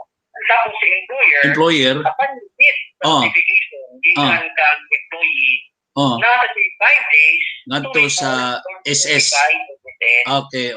Pero, Kung online na, sir, kung nalapas, iipan man na dito sa iyang approved nga number of days for sickness benefit. Halimbawa, ang na-approve niya is 20 days. Niya, late siya. Okay? Late 2 days minus 2 days po siya. Unsay murag rationally na, sir Dan, kanang kuan, sir, nga i-deduct siya, sir. Yes. Unsay kuan na, sir? Unsay murag katarungan na, sir, nga i-deduct? It's because naaman sila obligation to report. Mura na siya, kuan, sir. Mahong na siya, sir Dan, nga murag penalty ninyo sa SSS sa employer. Yes. Okay. Kung sa employer ang nalate pag-notify. Katosang employee pa doon sa employer, naasa to siya, kuan, sir. Okay. Okay.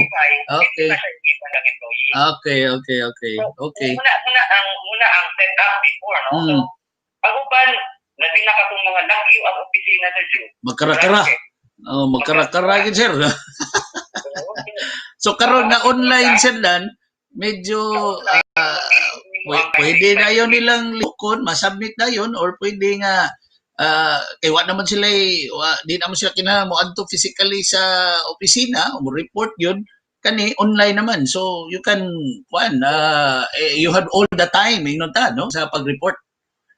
Tama. The deadline. 5 days nga ihatag nga period. Yes. Notification SSS ba?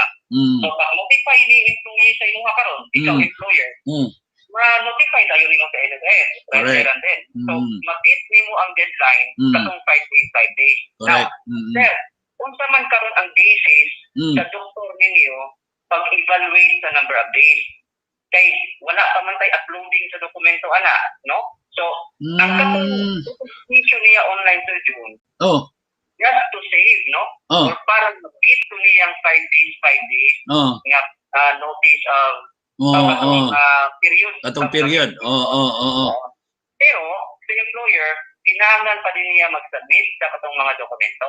Correct. However, ang gihatag nga period ana niya is 30 days. Mas taas. Okay, mas taas nga lugway, sir. Okay. Okay.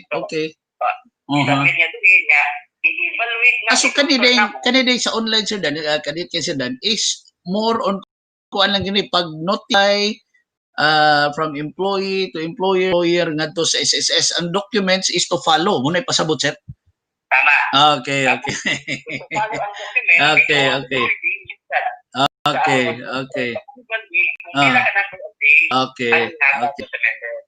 Now, isubmit na karon ang dokumento diri sa June. I-evaluate na sa doktor. Ang among doktor i-input ra po dito sa system kung pila ka number of days ang ilang i-advance sa ilang employee. Now, for example, so ang notification day sir Dan is not necessary. I mean, dili siya mao approval na, so dili sabton sa employee or sa employer nga kung na-notify na ang SSS giaprobahan na wa na magpasabot ana, di ba sir Dan? Ang notification. Ang notification wa na magpasabot nga approve na no. Doon na pa nay dugang assessment nga himon ang doktor sa SSS. Yes. Okay. Notify, ikaw mag-notify, evaluate sa among doktor, no? Ikaw man evaluate sa among doktor sa June. For example, kita niya dito nga 30 days ang paraan ni employee A. Okay. Iyang ibutang online. Okay. Online Dadaan niya ang employer, sir, ug ang employee. Murag na. Okay. Okay, sir. Unya, sir. No? Nakita sa account ng employer o ng employee ang findings dito sa doktor. Okay.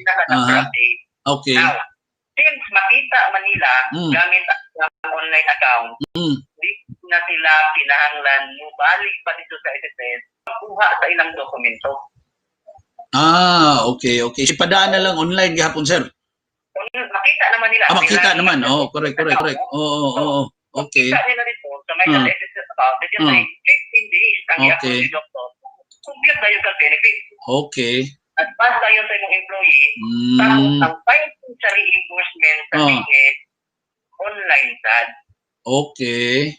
So, kung atong balikon dito sa pag-notify yun, what to naman sa SSS pag-submit sa inyong medical record o sa sickness notification. After that, mag-atang na lang online sa approval sa doktor. Tapos, kung naanay approval sa number of days gikan sa among medical section, filean dayon na sa sickness benefit reimbursement online sad.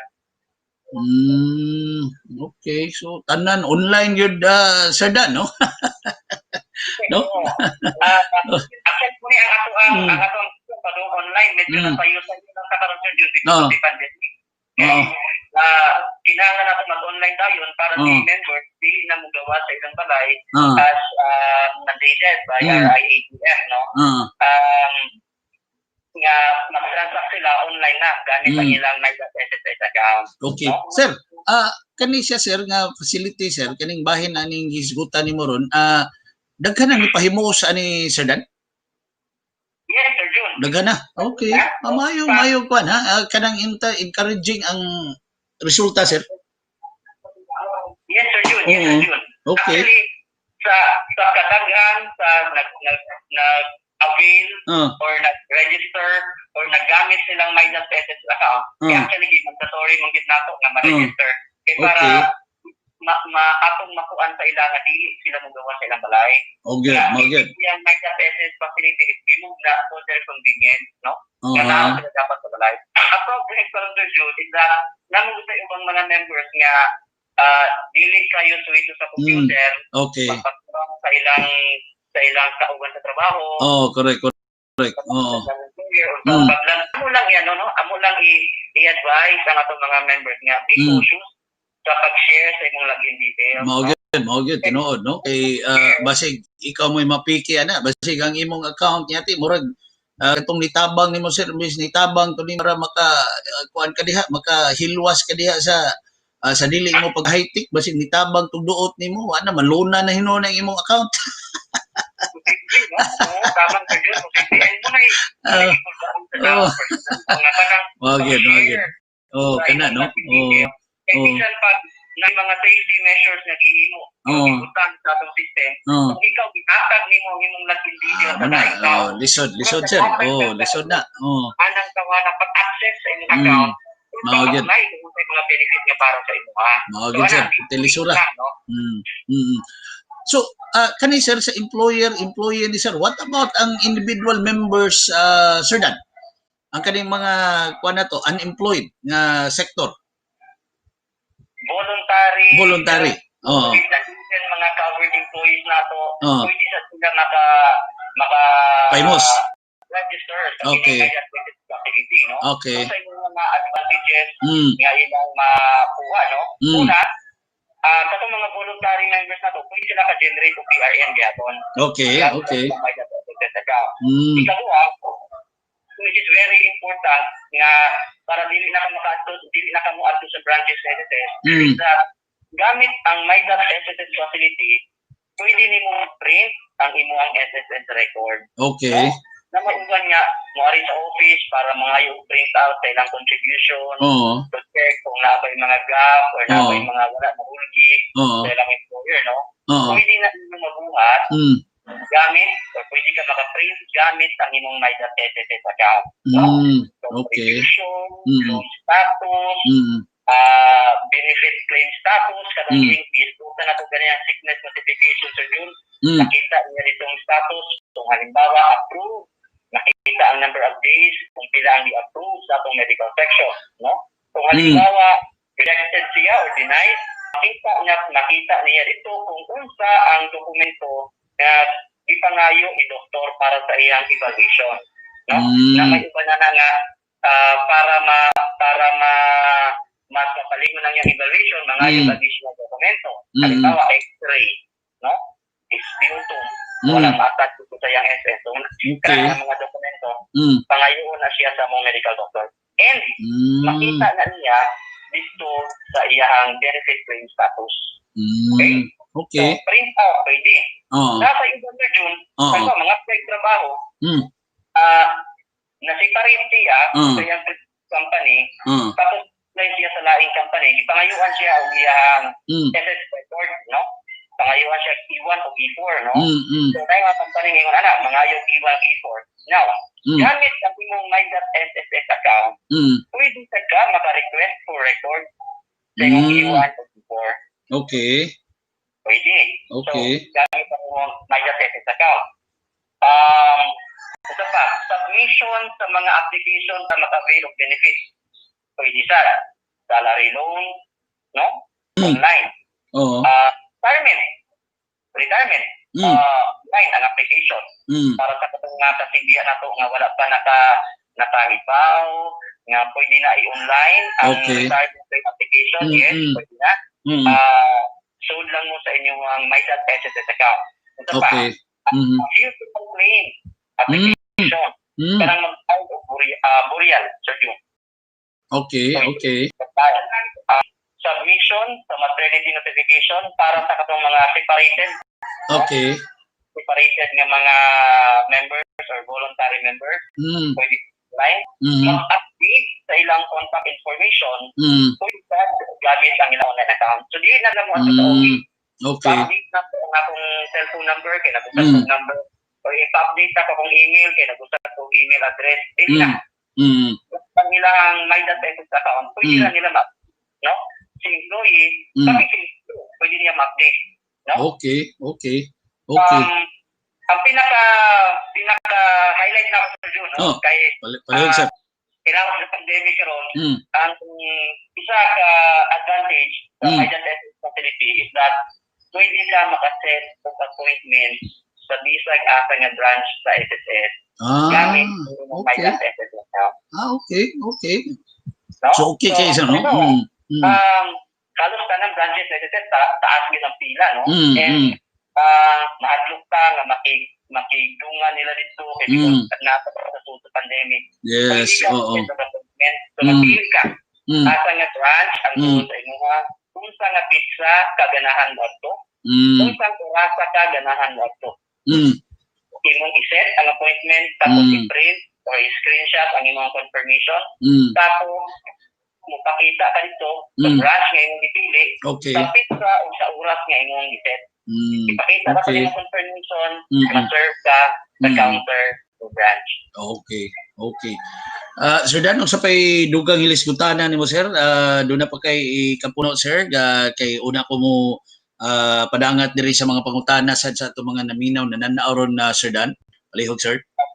Oo, Sir Jun, ako lang itiwas kining ubang pa mga advantages. Sige sir. Yung nga presentation is makita nila sa ato ang official Facebook page para sa dugang pang mga information unsay mga advantages sa enroll or pag-login or pag-register sa My.SSS facility. So for more information mga kasibya, palihog bisita ang ang official Facebook page sa SSS Philippine Social Security System. Makita dito ang amuang i-post nga video on My.SSS facility. Okay. Sir Dan, ari na po sa mga pangutana sa ato mga naminaw na nagtanaw karong mga higayon na Sir Dan, no? Nahon ko ning bahin aning may buntag Sir Dan o Sir June, employer ko. Unya, dunay applicant nako para trabaho sa akong kumpanya. Mangutana ko unsaon ka nako pag-check kung wa bay utang or problema iyang SSS.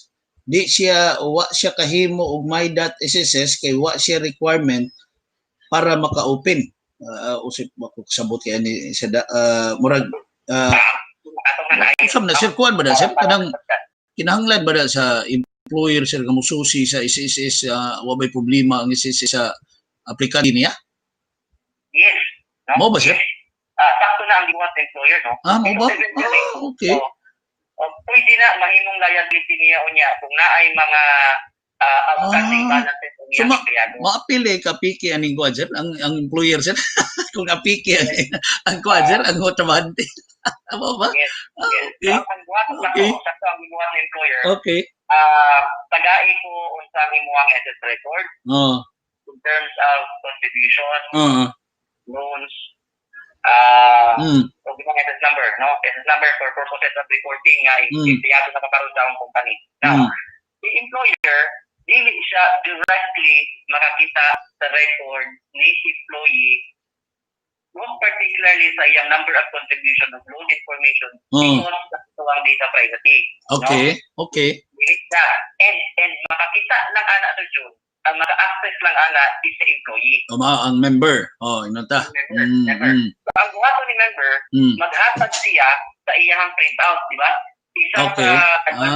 Okay. Pwede niyo ma-print out, no? So, maghatag ka sa printout sa imong contribution o sa imong loan information dito sa imong employer para kung naakay loan, ma-deduct sa payroll kung bilang yung monthly amortization. No? Para iwasan saan nga ma-delinquent sa imong employer. Okay. Pili sa ka or ma-settle tayo ng imong application. Now, tingnan siya, sir, wala mang business siya My.SSS account. So, kung man ako, kung saan niya paghatag na ako, kung iya ang contribution of loan information. Okay? Ang requirement, no? Ang requirement para sa web registration is that kung new employee siya, no? Kung pasagot sa June, ang new member, kung new member siya, kung pasagot, wala pag-isip previous employment, no? At first time niya kapagtrabaho. Okay. So, wala siya gitawag na ito nga date of coverage. Correct. Okay. Pero, okay. Kung ano sa ka nagsugod sa member sa SS ba? Ang date of coverage, magsugod na siya sa kung ma-report na kasi ng employer, kung masugod na kagbayad sa contribution. Now, kung wala pa kay DOC, dili na makapa-register sa web. Okay. Now, kung sa may button ni applicant, okay, si applicant ang nuwari sa SSS. Okay. Mga siya sa katuyang static information. Okay? Iyasan niya dito sa employer. So now, since static information na siya, wala na siya date of coverage, it follows nga wala siya loan, wala contribution. Correct. So, okay na si employer. Okay na si employer, ana. So, kung dili siya maka-register because first time niya magtrabaho or new member siya sa SSS, dili kita siya maka-member sa web registration. Okay. Now, what if nagtrabaho na siya before, nasa contribution, nasa date of coverage, dili siya untaon pa-register sa web.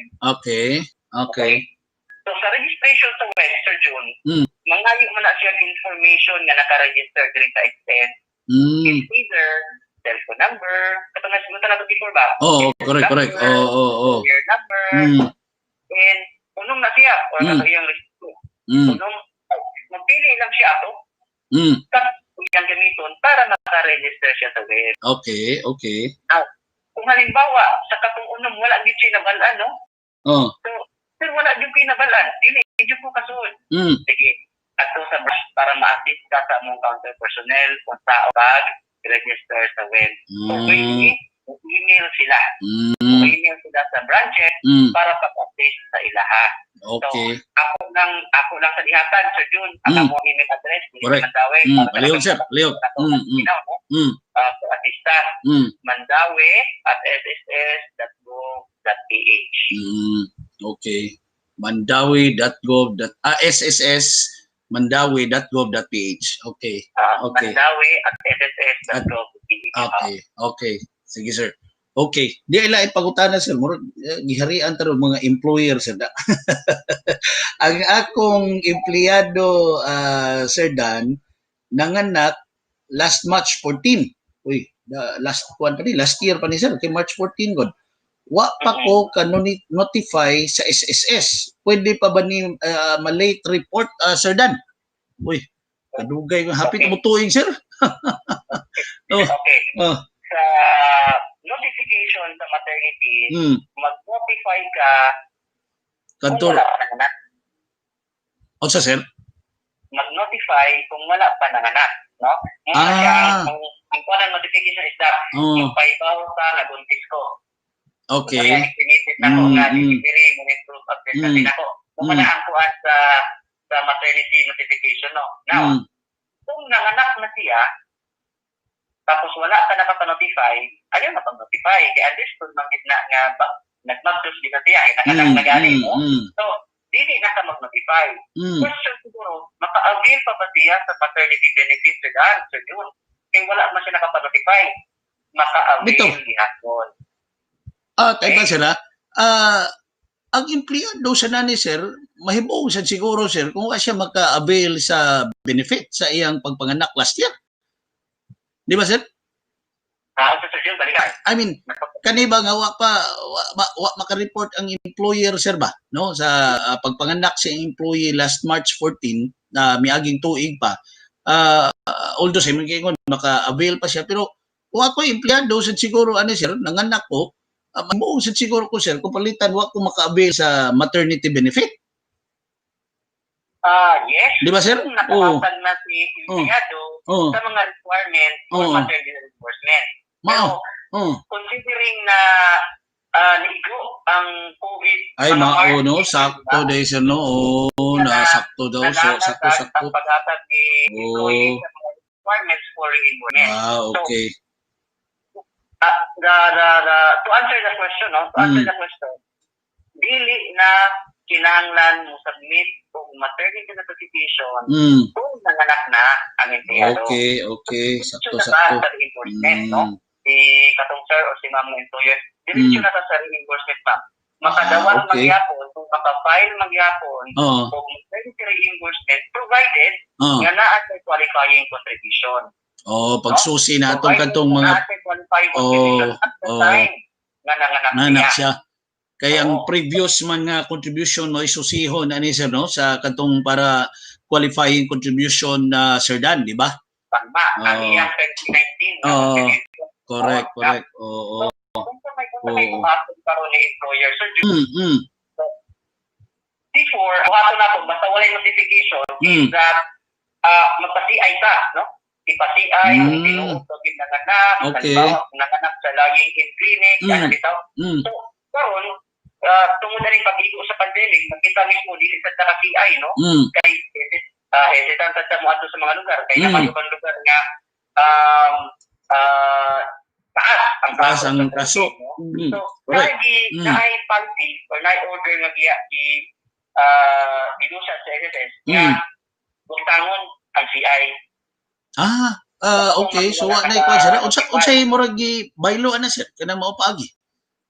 Provided nga nanganak siya dito sa mga hospital or lying-in clinic nga accredited ni Department of Health. Okay. Sa branches, nasa mga lista, katong iyang birthing center or hospital nga nanganak siya is accredited siya by the Department of Health, dili na sa pasiya niya na. Matik na reimbursement diretso. So, the employer, pagbuhaton niya, maternity reimbursement, application form, ang birth certificate sa anak, sa miyembro, tapos ang katong proof nga nag-advance sila sa maternity benefit. Mo sa isubmit diri sa branch para makaprocess na ni sa reimbursement, sa maternity reimbursement. Okay. So at least nagihapoy mga options or mga sulbad ani sir, no? Bisan to doon ay mga kausaban na Sir Dan, no? Yes, Sir Jun. Pwede ko na po na Sir Jun. Sige sir, palihog sir. Since ang previous two questions na to are from employers, no? Ako lang sa isuon din, no? Nga before mag-apply for reimbursement, sickness or maternity, kinahanglan sa gyud nato mag-advance dito sa atong mga empleyado. Good. Inunta mao no. Tinuod.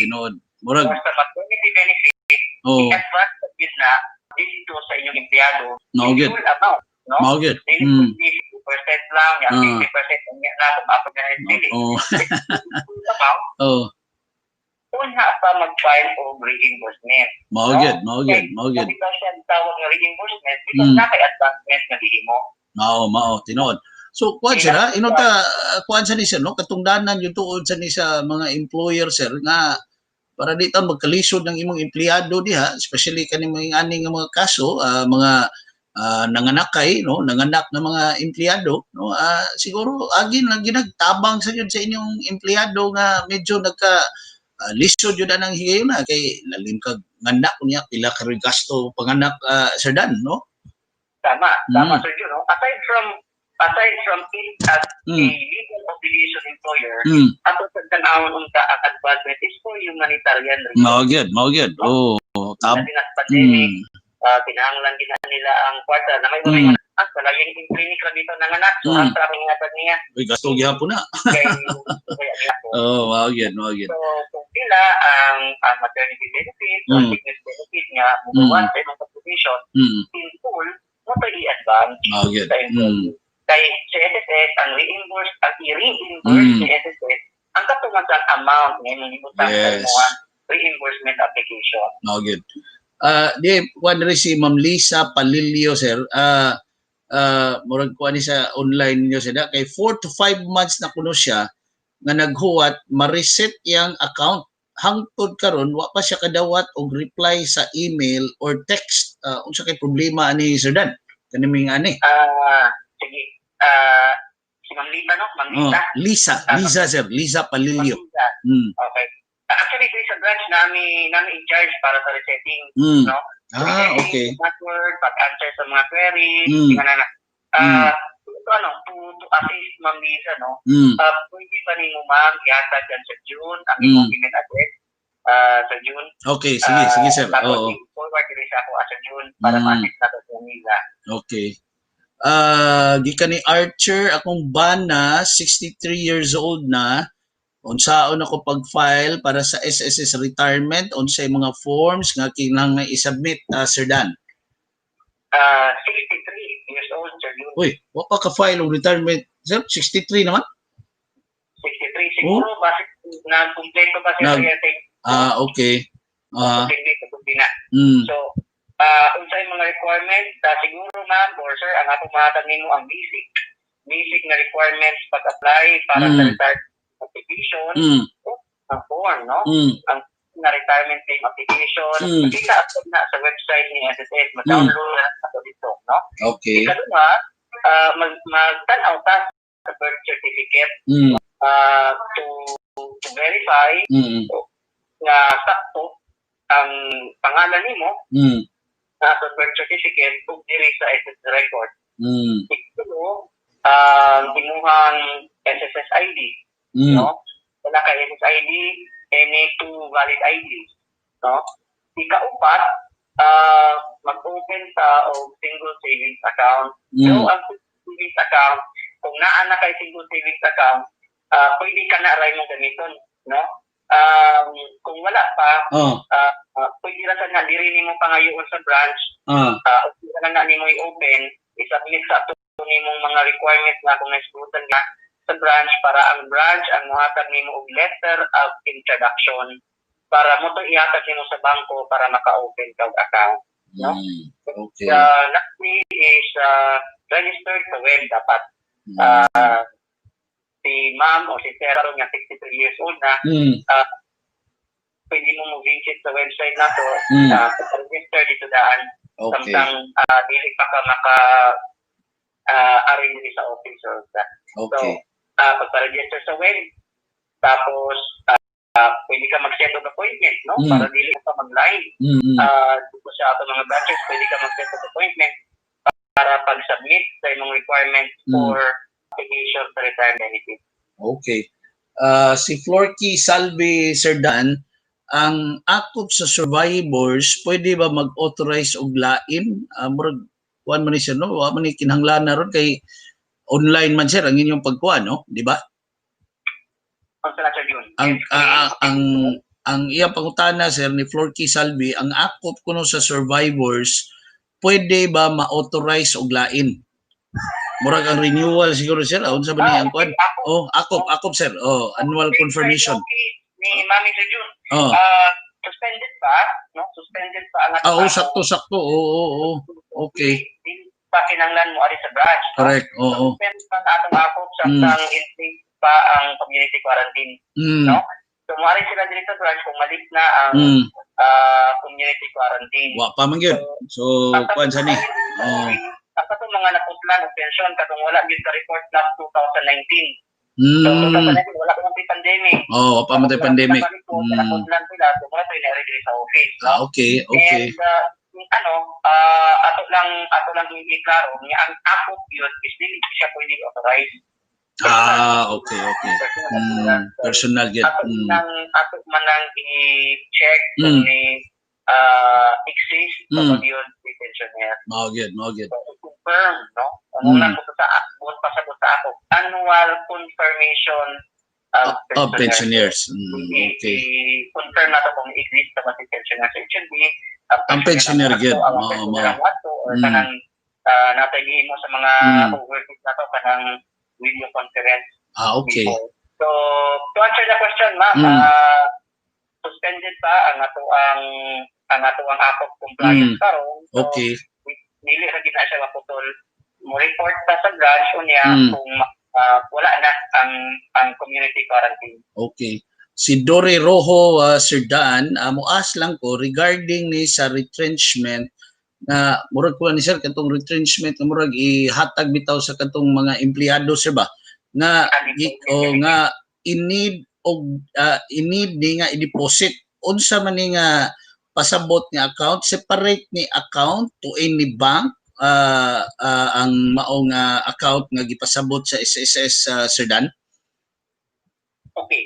Unemployment benefit na siya. Unemployment benefit. Okay, mao day sakto.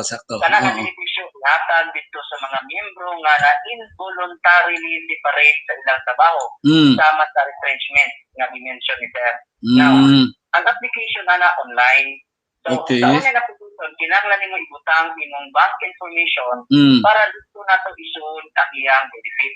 Karon, ang bank information dili necessarily nga mag-open ka kung naatay existing nga bank account. Okay. Kung ang bank information sa kanang existing nga bank account, hindi mo lang supply dito online gamit ang imong online account. Okay. Ito na itong disbursement account enrollment module. Okay. So, iya lang i-deposit to ang iyang bank information, iya i-upload ang iyang proof of account. Okay. Deposit slip. So, deposit slip ang iyang i-upload para ang iyang i-upload para i-approve ni branch. Approve ni branch, mapadayon niya ang file sa iyang unemployment benefit. Kaya hindi man siya makapadayon, Sir June. Hindi mo siya makapadayon sa process, sa application sa unemployment kung hindi siya ma-include ang katong iyang bank information. Now, sa kagarang question, Sir June, is that wala mami bank account. existing na bank account, sir. Okay. Hindi makuha ang unemployment benefit gamit ang M-Lumiere. Kaning kwarta padala, sir. May mga money remittance. Okay. Yes. So, pwede sa money remittance. So, kuha na nila dito, sa bank information, ang ilang pilion dito is bank name. Ang ibutang nila ng bank name is DBC cash padala through M-Lumiere. Okay. So, ang bank account, ang ilang cellphone number. Kaya dito okay. Reference number ko niya kung ma-approve ng imong unemployment benefit. Okay. Ilang i-submit, natin ma-approve na siya, padayon na sa iyang filing sa unemployment benefit. Okay. Again, nilis kinanglan nimo yun kung separate account, sampung account kung wala pa kay bank account, no? Pwede nimong gamiton sa disbursement account enrollment module ang imong existing bank account. Kung sa ibang account, pwede ta mo gamit sa katong money remittance na to. Okay. Last question siguro ni Sir Dan, no? Gikaning nisim sa Montañez, akong anak, OFW, quarterly yang pag-contribute, no? Gusto unta niya nga i-change to yearly. Unsay buhaton sa akong anak, Sir Dan, nga OFW? Okay. So, masood siya sa iyang online account sa yun, katong my.sss account. Okay. Tapos, sa generation sa iyang PRN, okay, mag-generate man siya PRN, hindi ko niya ibutang ang sum niya in January, tapos ang 2 December. So, complete the yearly contribution. Okay. So, ang PRN mo, si member, ang mag-decide kung pila month or pila na kwarto ang iyang bayaran. Now, so, opted to pay the whole year para sa iyang contribution, pwede niya buhaton, i-adjust lang to niya iyang PRN. So, bayaran niya from January tapos to December 2021. Bayaran niya, tapos sa iyang account ang January to December na.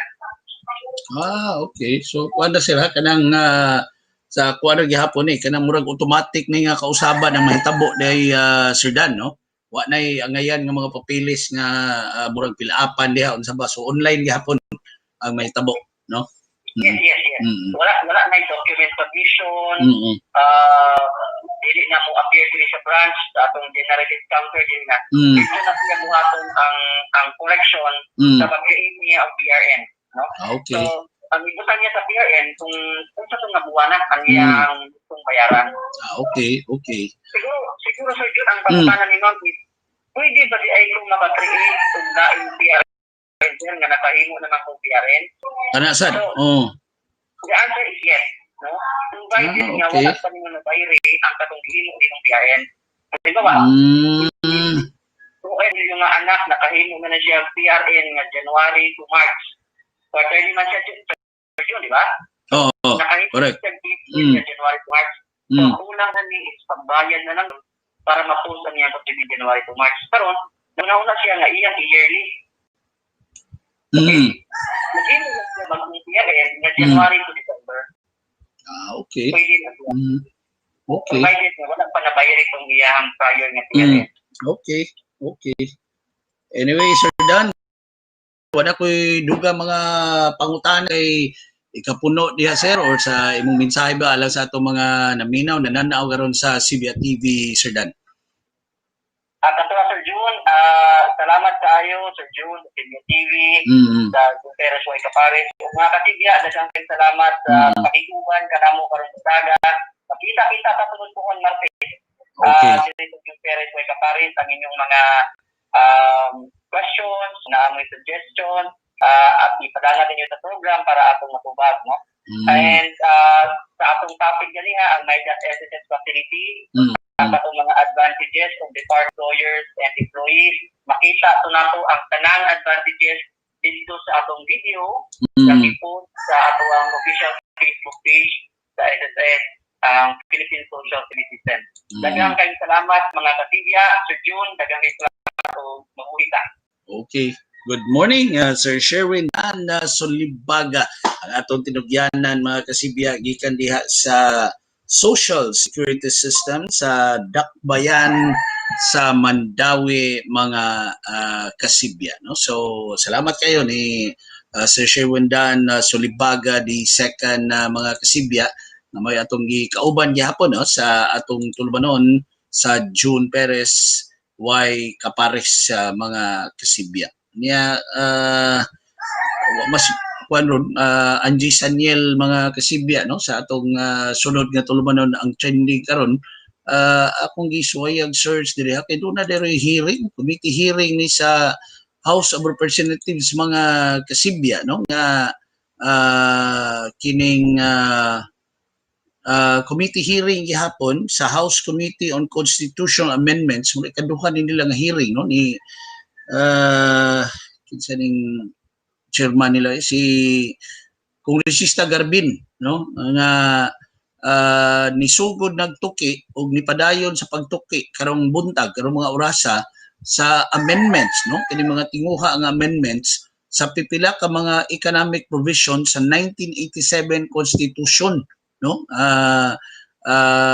kanto ning kabahin gihapon, no, sa chatcha mga kasibya, no. So suwayan ni natong paminaw karon mga kasibya, no, ang mao nga committee hearing ni sa committee ni Kongresista Alfredo Garbin mga kasibya. Nakasugod na ni pero silang ato ning murag nagkuan pa man nag unsa ni mura pa ni nag-roll call, no, nag-roll call pa ni si Alain Ruth Vidal Villaluz mga kasibya, no, sa maong nagpadayon nga hearing karon mga natuan ni sa Andaya Hall sa House of Representatives. So ato ning suwayan, no, kwan nana si kwan wa man ni si kongresista Salati atong miaging kwan atong miaging hearing. So niya na ang deputy minority leader, no, ato suwayan og share screen, no, karong higayon na ang mao nga committee hearing sa House Committee on Constitutional Amendments, no, nga manukad dito sa Ubos Bay Balauranan, no, sa atong klarohon committee hearing pa niya mga kasibya, no. Atong paminaw na karon mga na si Kongresista Waminal ni, no, Kongresista Waminal atong paminaw ng iyang pamahayag karon mga for the purpose of proposing amendments to all of the Constitution to remove certain restricted economic provisions thereof, which is more or less the same intention with that resolution filed by our distinguished speaker. May I know, Mr. Chair, if this can be considered jointly in the calendar of business for this committee hearing as it has the same intentions, or we need to manifest our intention to co-author of the current resolution now pending with the committee, which is filed by the Honorable Speaker. As of now, the center of discussion is RBH2, authored by Speaker Lord Alan Velasco. Though your proposal quite similar with the resolution filed by the Speaker, it calls for another methods wherein to propose amendment to the Constitution. The proposal of the Speaker is just have it tackled in the committee where we will follow the procedure we did.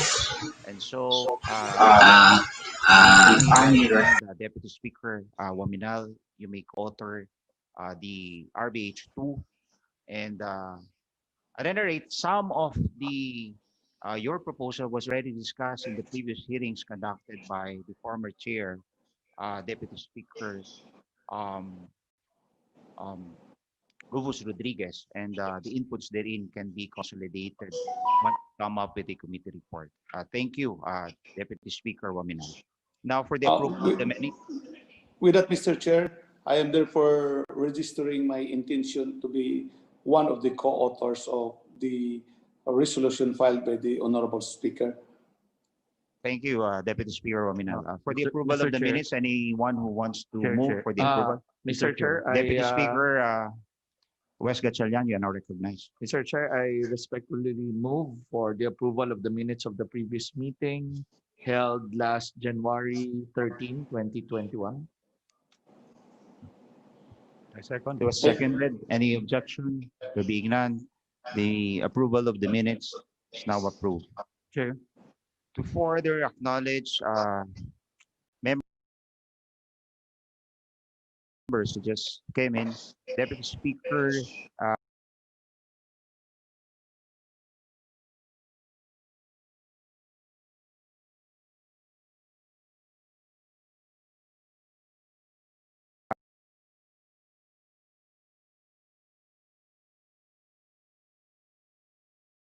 Singson is also present. As ko my colleagues and distinguished guests and resource person, magandang umaga po sa inyong lahat. On behalf of the committee, I would like to express my gratitude to everyone in attendance, more so to those who were present during the previous meeting and who are present today. Specifically, please accept my warmest gratitude to Professor Sikat, Professor Gary Olivar, Yusek Malaya, Deputy or the Director and Professor of UP, Dr. Fabelia, former Secretary Fernia, Secretary Tebes, Vice Chair, Defensor, Kong Joey Salceda, Deputy Speaker Rufus Rodriguez, Deputy Speaker Wes Gatchalian, and to countless others who have expressed their support in our endeavor to review the propriety of amending the economic provisions of the 1987 Constitution. Maraming dapat pasalamatan. Pasensya na kung hindi ko lahat nabanggit. But before we proceed, let me be clear to those who doubt our intention in holding the committee hearings. Our effort is geared precisely to help the economy recover from the effects of COVID-19 pandemic. Ang sentro lamang ho ng diskusyon dito, nag-usapan ay restrictive economic provisions. Wala hong term extension, wala hong lifting of term limits, wala hong political provisions.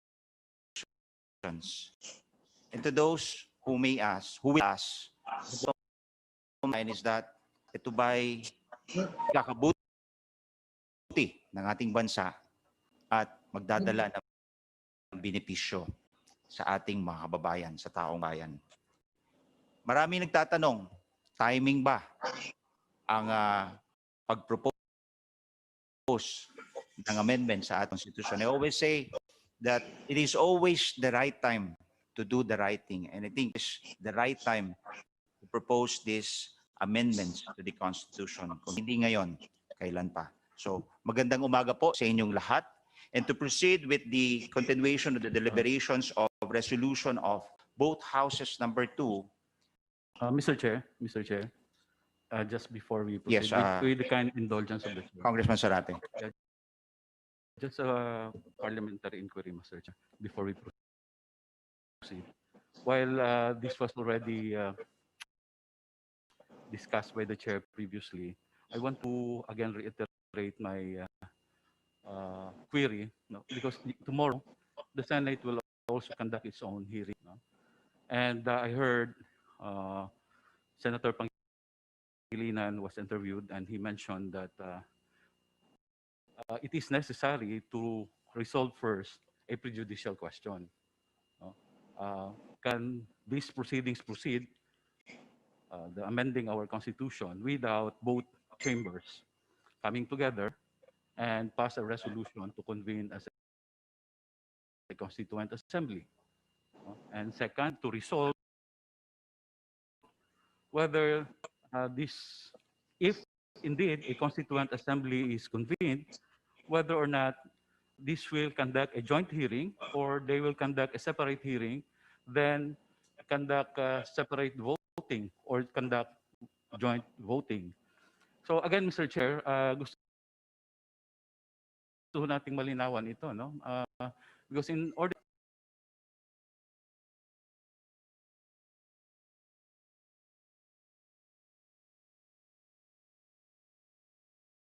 even in ordinary proceedings,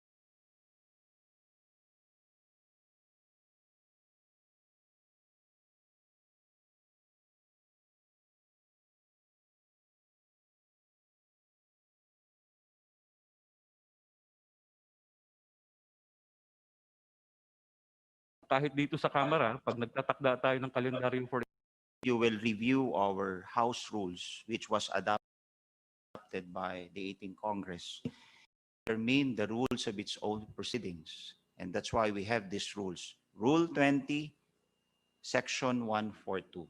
Okay. Yes, Klarado ho yan. yes, Mr. Chair, you already mentioned that in our review hearing. But the question now is there a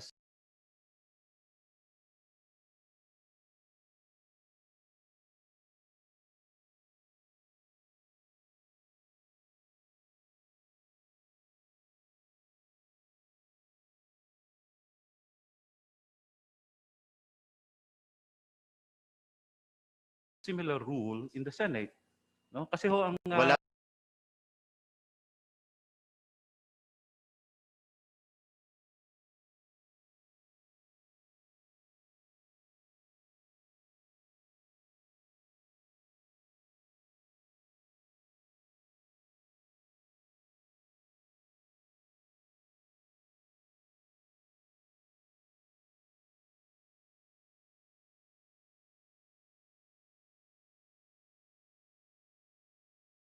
tayong pakialam ho sa kanilang rule.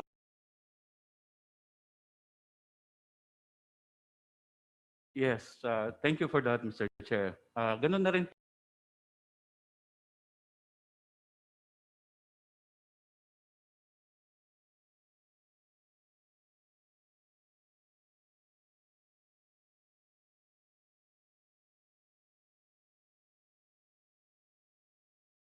po ang ating pagkipag-usap sa ating mga counterparts sa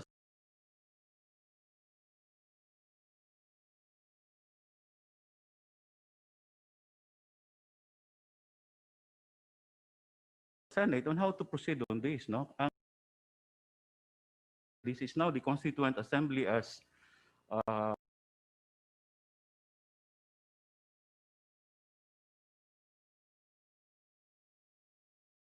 envisioned in that Article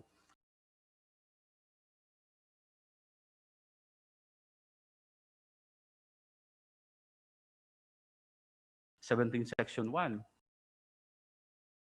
Where in the 1987 can you find the words Constituent Assembly,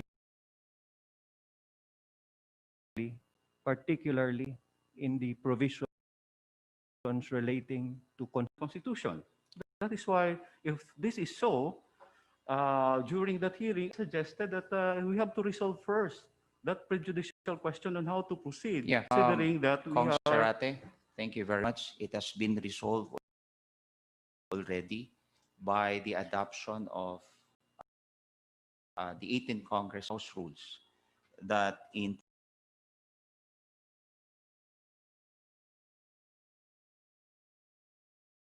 proposing amendment or revision to the Constitution,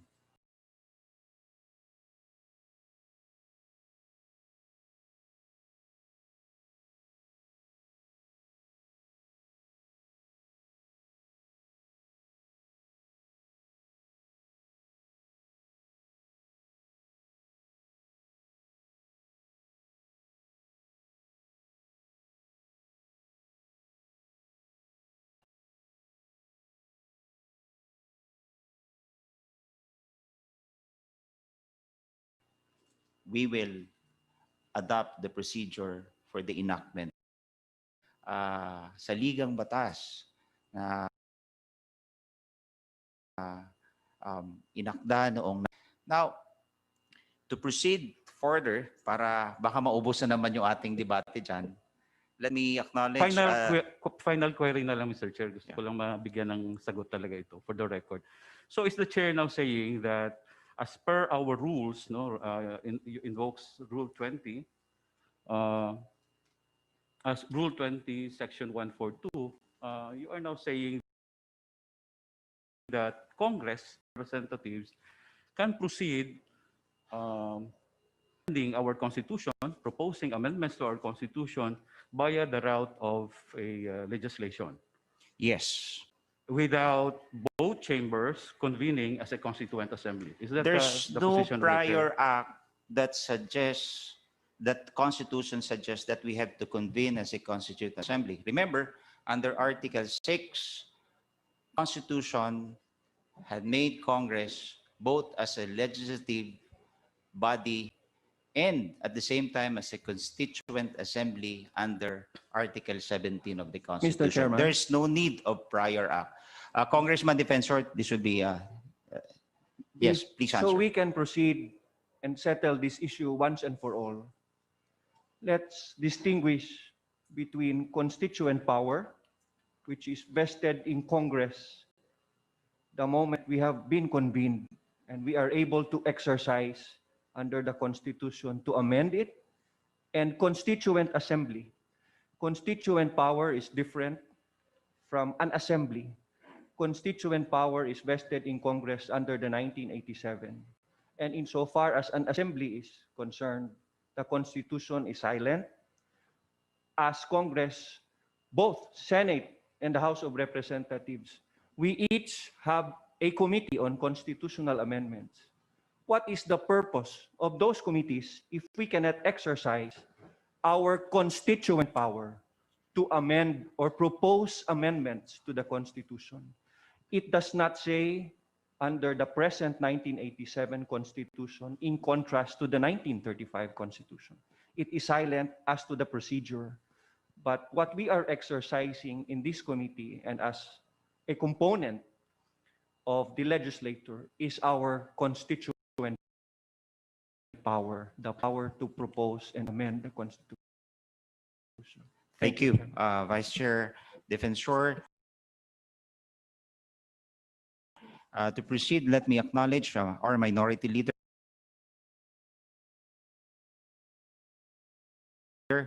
Congressman Paduano, Deputy Speaker Herrera D, Deputy Speaker Rodante Marcoleta, Vice Chairperson Congressman Romualdo, and then Representative Franz Castro of ACT Teacher Party List. I was told that... Mr. Chair, may I say something? A very short concern only. First of all, I'd like to say that I fully subscribe to the settled issue that the moment Congress enters into its constituent function, there is no formality needed. I think that was settled by the jurisprudence as cited in the legal brief that was submitted to us by the legal department. I don't think there is a question there. We can enter into the exercise of the power of of amending or proposing amendments to the Constitution. I have only one very minor concern, Mr. Chair. If we talk about the rules, because based on prudence, we are exercising purely a constituent function. We are not legislating.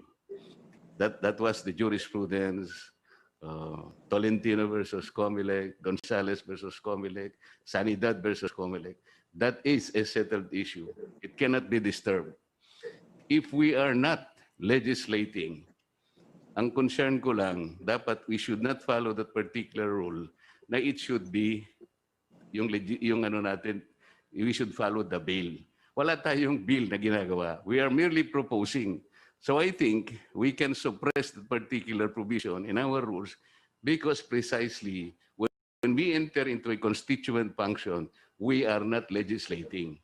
Sa makatwid, we should suppress that particular rule na ginawa natin, that we will follow legislative bills. Wala tayong bill dito eh. It is not a bill. We're merely proposing amendments. Para sa akin, Mr. Chair, the rules suggest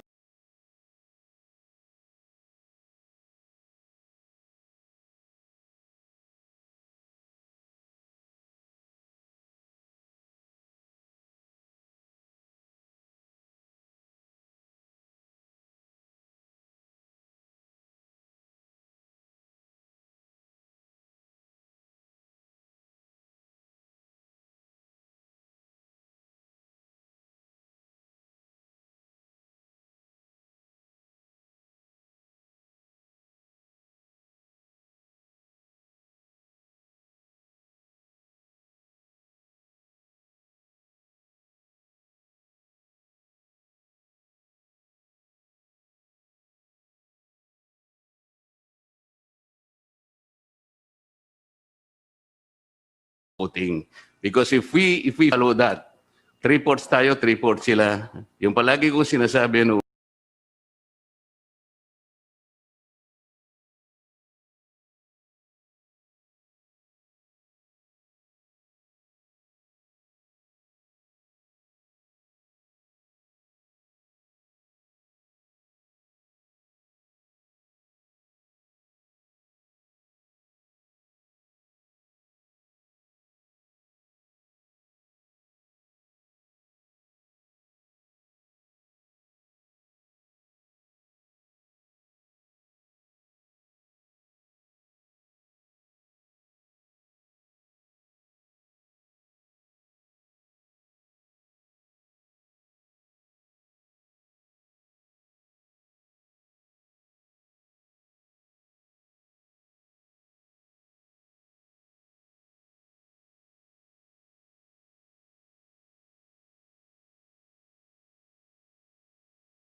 term there. We are not legislating. Baka mamaya, pagdating nila, boss, kayo na mismo ang may sabi sa rule ninyo. We will follow. we cannot decide right now whether we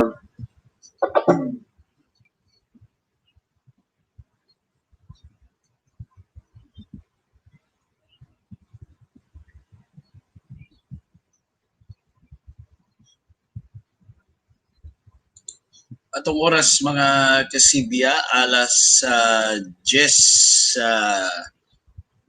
42 na sa kabuntagon kadiyot kaya kay mo doon ako yung problemang technical. I don't know nakadungog mo diha sa kuan.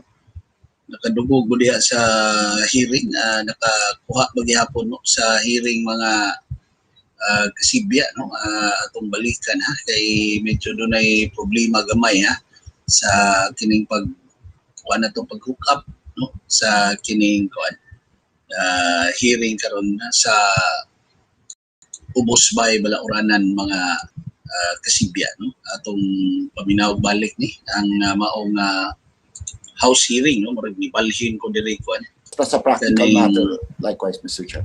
Ginagawa ho ng ang lahat ng ating speaker to talk to our counterpart about this meaningful constitutional reform. In fact, bukas meron na rin silang hearing sa Senado.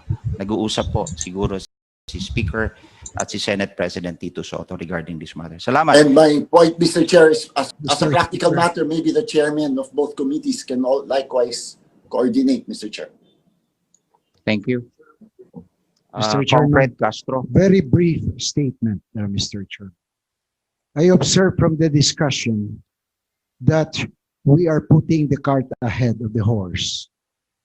Before this committee is only resolution, whether we will approve the resolution or not. And we are not even allowed, or we are not supposed to discuss other matters except whether or not we are going to adopt the resolution to convene both bodies of Congress as a constituent assembly. Perhaps to expedite proceedings, we should limit our discussion on this issue, Mr. Speaker. Thank you very much, Comrade Castro. Now, we have lined up resource person, I think 3 secretaries, 3 members of the cabinet. The first that will present is Secretary Dominguez of the Department of Finance, to be followed by Secretary Lopez of the Department of Trade and Industry, and NEDA, represented by USEC, Rose Edelon, Professor Villegas, and Attorney Abad, an international lawyer. Yung iba pong mga resource person na nagpresenta during the previous hearing, they're still around to accept your questions or query. Now, to proceed, let us now recognize Secretary Dominguez of Department of Finance. Secretary, salamat po sa binigay niyong oras. Thank you very much. Honorable House Speaker Lord Alan Velasco, Honorable Representative Alfredo Garbin, Chairman of the House Committee on Constitutional Amendments, Honorable members of the committee, Trade and Industry Secretary Ramon Lopez, former Finance Secretary Margarito Teves, fellow workers in government, members of the academe, non-government organizations,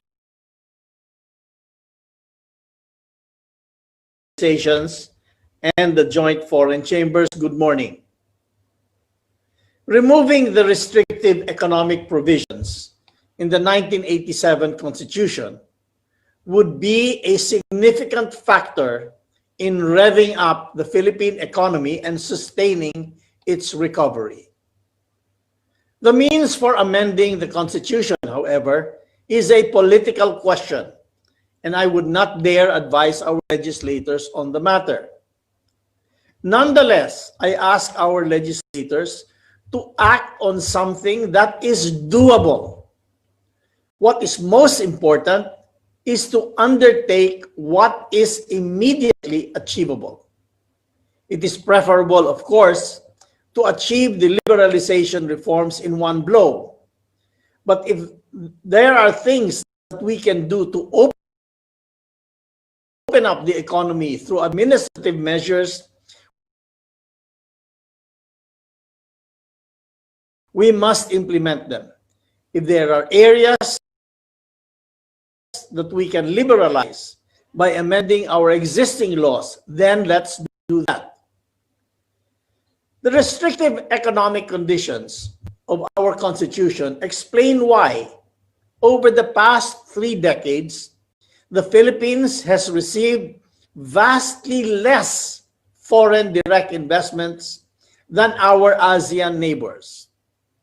According to the latest World Bank data, the Philippines ranked 7th out of 10 countries in ASEAN in terms of average foreign direct investment inflows to GDP ratio from 2015 to 2019. While the latest direct investment regulatory restrictiveness index by the Organization for Economic Cooperation and Development revealed that the Philippines is perceived by the international investment community as the most restrictive among the ASEAN countries. A comparison of foreign direct investment inflows from 2015 to 2019 among ASEAN countries underscores the small share we receive comparable to relatively more liberalized economies of Singapore, Indonesia, Vietnam, and Malaysia. The results are evident in our rate of expansion and rapid modernization enjoyed by our neighbors over the past 3 decades. Let's look at Vietnam, for example.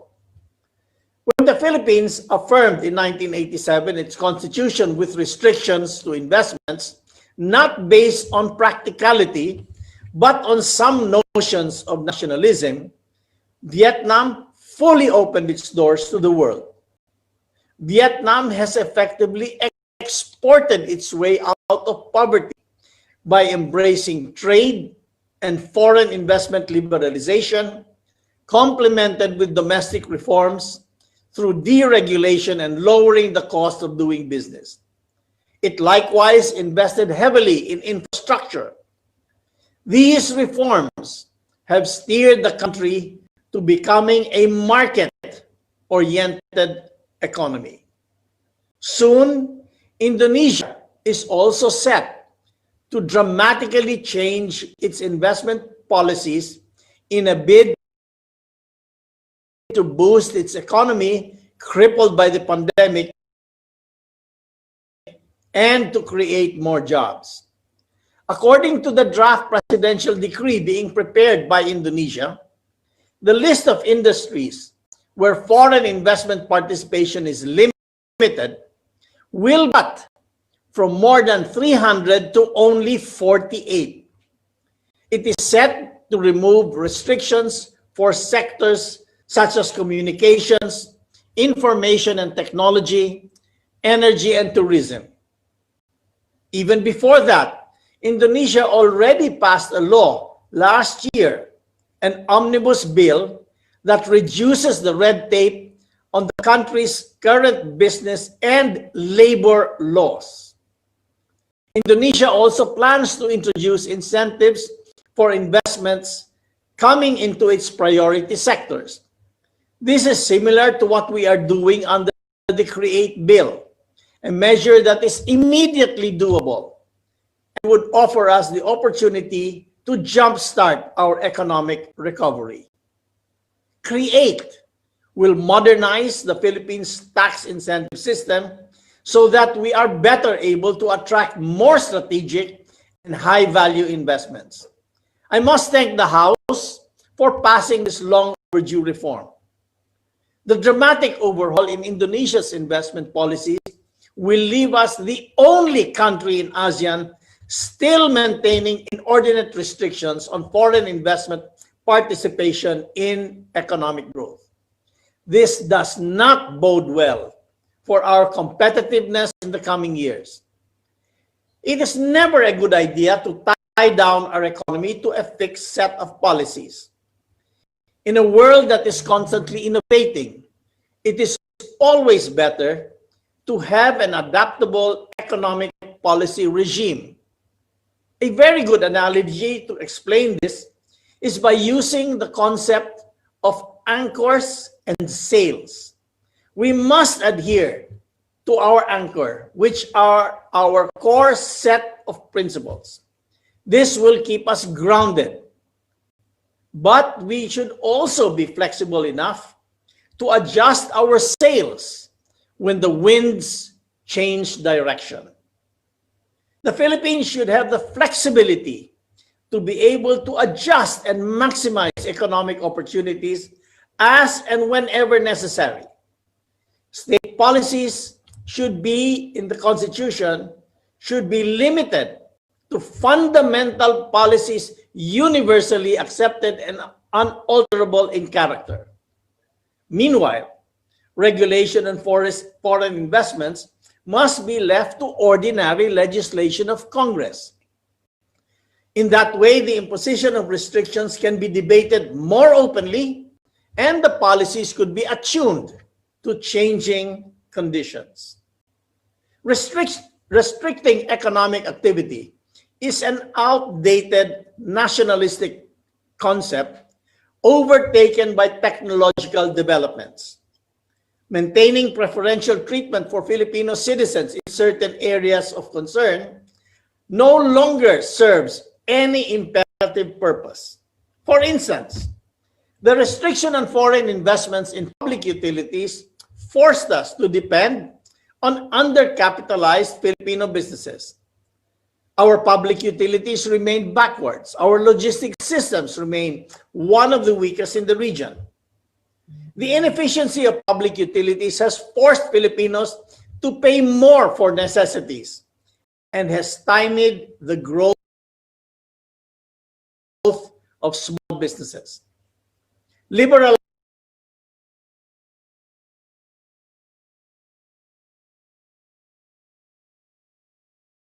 the participation of foreign risk capital in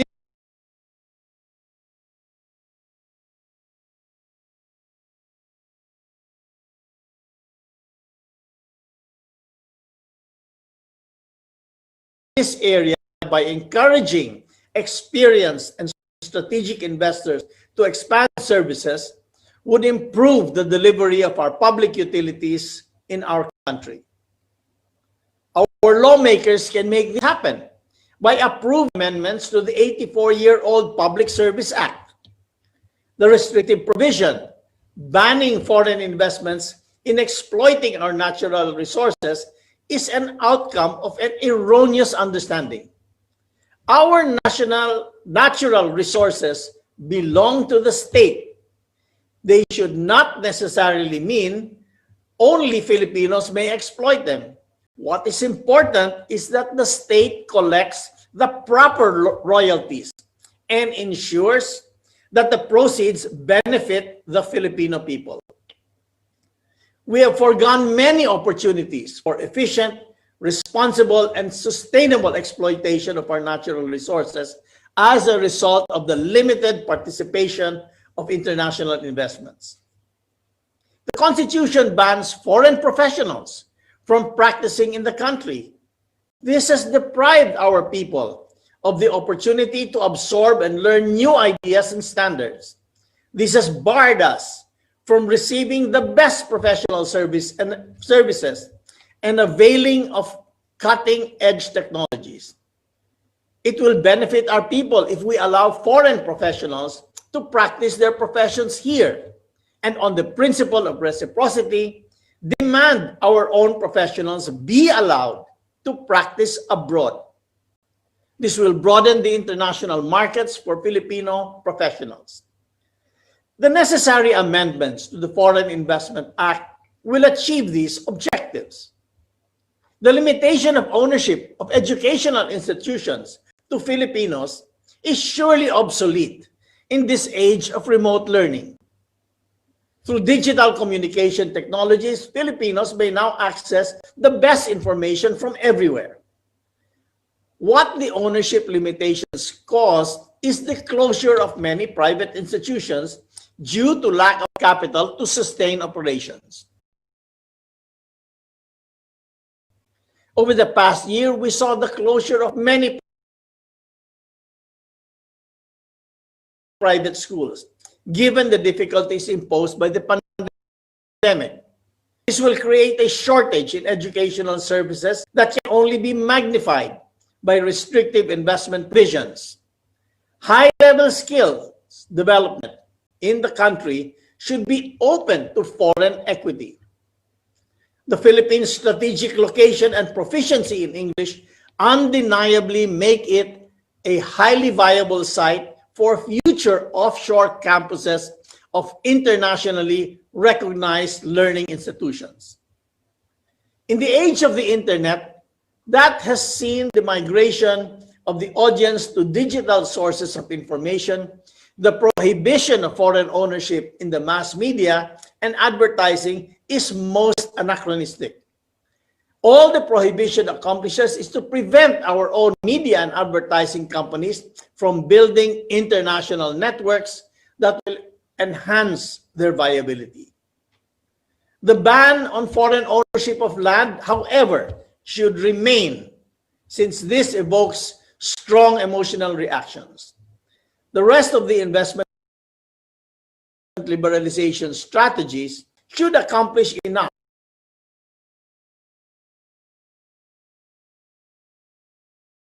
to enable our rapid economic recovery. Those who insist on maintaining protectionist policies might learn much from our experience in liberalizing the rice trade. When we allowed the importation of rice based on a tariff schedule, this did not result in the death of our rice industry. On the contrary, it resulted in an increase of rice production to its highest level ever. Revenue from the tariffs provided a fund to modernize our farms and improve the incomes of our farmers. Best of all, today's Filipino consumer enjoys a reduction in the price of rice up to 10 pesos per kilo from its peak in 2018. This is particularly helpful for low-income households that spend a fifth of their budgets on rice alone. Consumers have also a variety of rice choices now under liberalized rice trading regime. The rice tariffication law is proof that opening up the economy challenges our local producers to be competitive and that local players actually respond positively if given adequate support. The restrictive economic provisions are residues from a period when our people trust in the market. Today, with better economic literacy, we should be able to understand how market disciplines result in efficiency and lower costs. Should we start the process towards more liberal investment regime, this will be a strong signal to the international investment community that the Philippines is open for business. Immediately, the Congress can help in restarting our economy by acting on our pending priority economic bills. We call on our legislators to swiftly ratify the CREATE bill. As I have mentioned earlier, we want to push for the passage of the amendments to the Foreign Investments Act and the Public Service Act. We also need to modify the Retail Trade Liberalization Act. These measures complement the other reforms we have done, such as the Build program and the Ease of Doing Business law. Over the longer term, opening up our economy is indispensable to achieving a truly inclusive, investments-led economic growth that will open more employment opportunities for our people. It will produce a modern, efficient, and robust economy that will guarantee prosperity for all Filipinos. Thank you. Thank you very much, Secretary Dominguez. I learned that you're going to leave at 11:30 because you have to attend to equally important matter. But we will give our members a time to ask question to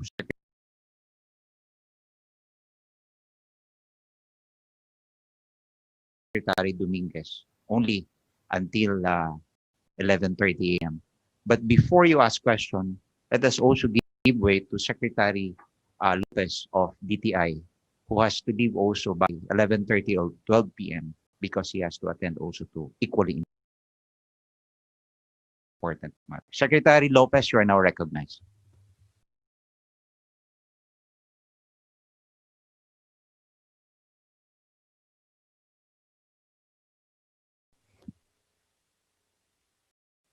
Thank you, Mr. Chairman. To the Honorable Speaker, Lord Alan Velasco, all the Deputy Speakers, Committee Chairman, Congressman Alfred Garbin Jr., to the distinguished leadership and the members of the House of Representatives, Secretary Carlos G. Dominguez III, former Finance Secretary Gary Teves, fellow workers in government, all the esteemed resource persons, good morning. Gandang umaga po sa inyo lahat. I would like to thank the committee chairman, Congressman Alfred Garbin Jr., and the distinguished members of the House Committee on Constitutional Amendments for giving us the opportunity to brief you and on our agency's position on the proposed charter change on economic provisions of the 1987 Constitution. The Department of Trade and Industry has always been in favor of reasonably opening up the economy and liberalizing as many restrictions that hinder the continuous and fast growth of the economy. While our economy has been recognized as the second fastest growing economy in Southeast Asia until the year 2019, right before the pandemic struck, with average growth of over 6% for 14 consecutive quarters, we also know that such growth rates could have even been much higher if we were able to remove basic restrictions as to foreign ownership of businesses in certain sectors stipulated in the Constitution.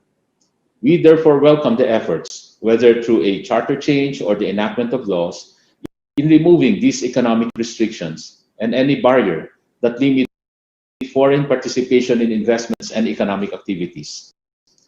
Eliminating these barriers will certainly unleash the high growth potential of the Philippines, as it will facilitate the entry of more investments that will modernize our sectors, bringing in technology and new capital flows, foreign exchange, improve cost efficiencies, and generate jobs. There are also productivity gains that could arise from the diffusion of knowledge and technology from foreign investors to domestic companies and workers. FDI also play a vital role in deepening our participation in the global value chains of multinational enterprises. At present, our Constitution poses several obstacles for the entry of foreign investments in some of our essential industries. For one, restrictions in the ownership and operation of public utilities stunts the technological development and modernization of the sector at the cost of losing much needed efficiencies and cost reduction in logistics. The same is true on the practice of foreign professionals in the country. Not only do we not receive advanced professional services, but we likewise miss the opportunity to forge arrangements for skills and technology transfer of these high-level foreign professionals to our citizens. We also are not able to exercise reciprocity that would have given more employment opportunities for Filipino professionals to practice their professions abroad.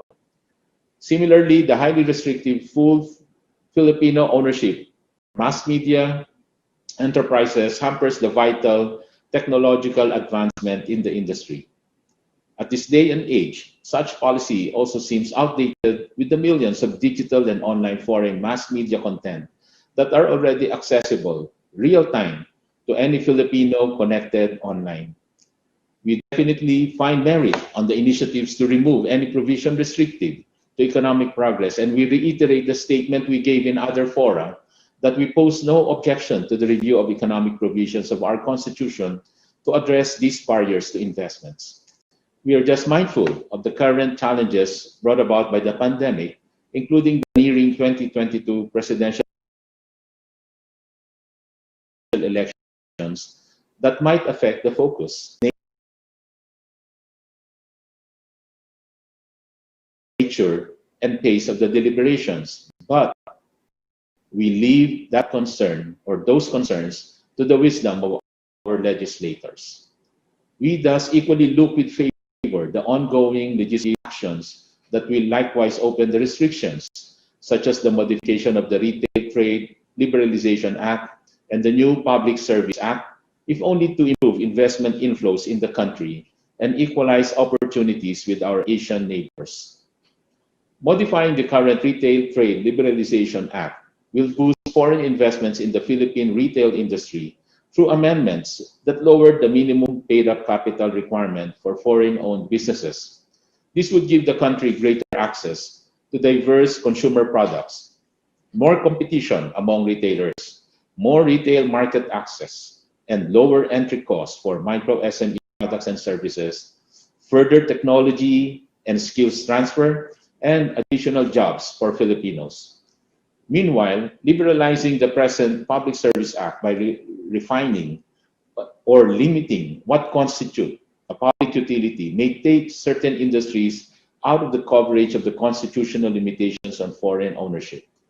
For example, should the honorable legislators deem it proper to remove power generation, water infrastructures, irrigation facilities, sewerage systems, or telecom from the coverage of the Public Service Act, restrictions in these industries would be eased and would allow for much needed productivity and competitiveness enhancements in various industries through foreign investments and technology flows.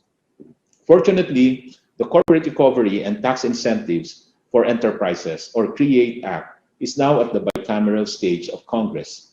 We would like to thank you, the members of both chambers of Congress, for helping us work towards modernizing the Philippines' corporate tax and incentive system. We consider CREATE as a game changer that will help the country's economy recover much faster and stronger, with the immediate reduction of corporate income tax rates and modernized set of performance-based, focused, and time-bound incentives, along with the removal of nationality requirements and export bias inherent in our current incentive system. This will certainly attract more foreign investments. Indeed, we cannot overemphasize the importance of a major shift in mindset and economic policy direction. Hence, regardless of the medium by which the changes in the economic policies of the state are made, we implore this honorable body to be mindful of the importance of timing, given the urgent need to restart and accelerate the economic growth of the country. Thank you very much, Mr. Chairman. Thank you, Secretary Lopez.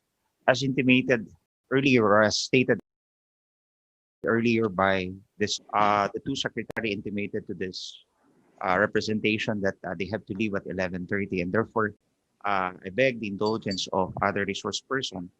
We will accommodate one or two questions to each of the secretary so that by 11:30 they can now attend to those matters of equally importance in their office. Salamat po. Now, the first to ask question, we will follow the list of those who intimated to ask question in the previous hearing. The first to ask question is Vice Chair Ron Salo, to be followed by Deputy Minority Leader Stella Kimbo.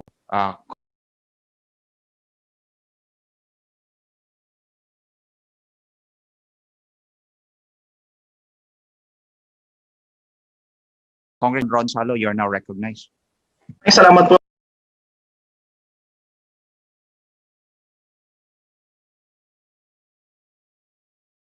Mr. Chairman, susog po itong babanggitin ko po, susog po ito doon sa binabanggit po ni Sir Carlos Dominguez kanina, because I completely agree with the contentions made by Secretary Dominguez as well as that of Secretary Ramon Lopez. First, based on the presentations by our own resource persons, previous and as of the moment, these economic restrictions inscribed in our Constitution are clearly hampering the country's economic growth as they act as barriers to the free flow of capital to the country.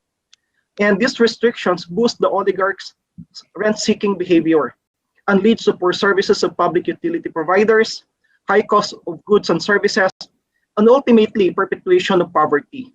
And yet, Mr. Chair, we call these economic restrictions as nationalist provisions of the Constitution.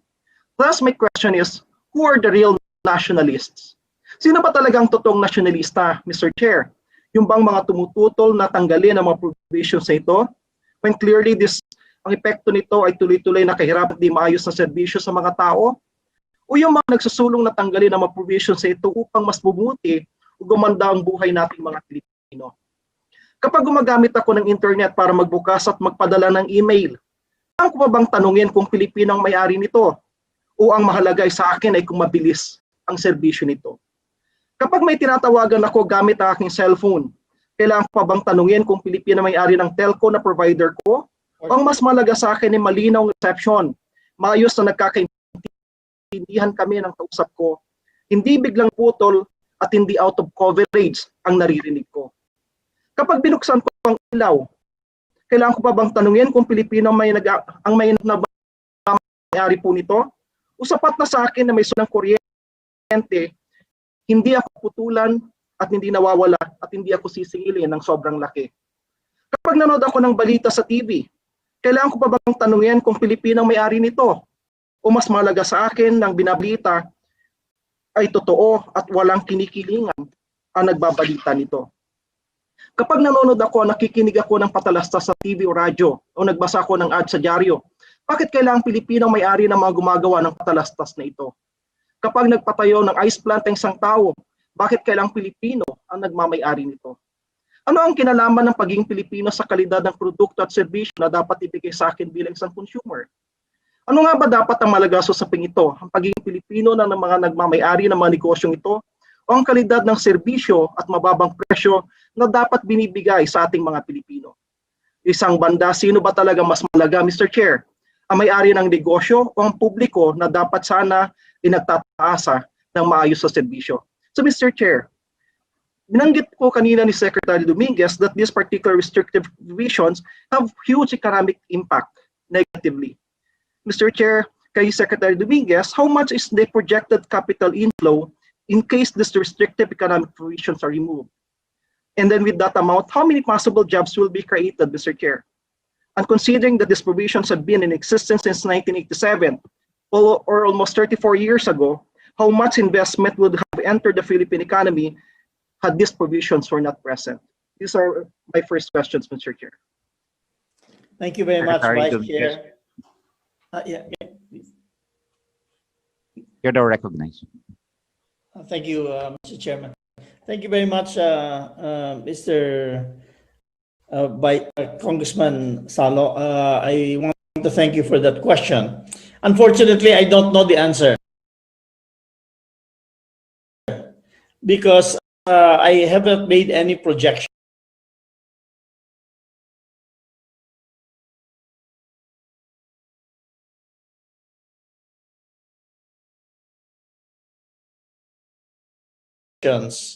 But certainly, if you open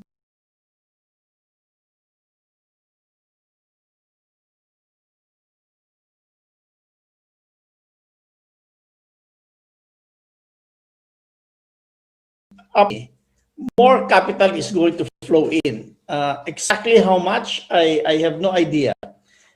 For instance, if we compare, say, to Vietnam, how much capital has been going into Vietnam over the past 30 years that we could have captured some of it, maybe half of whatever went into Vietnam.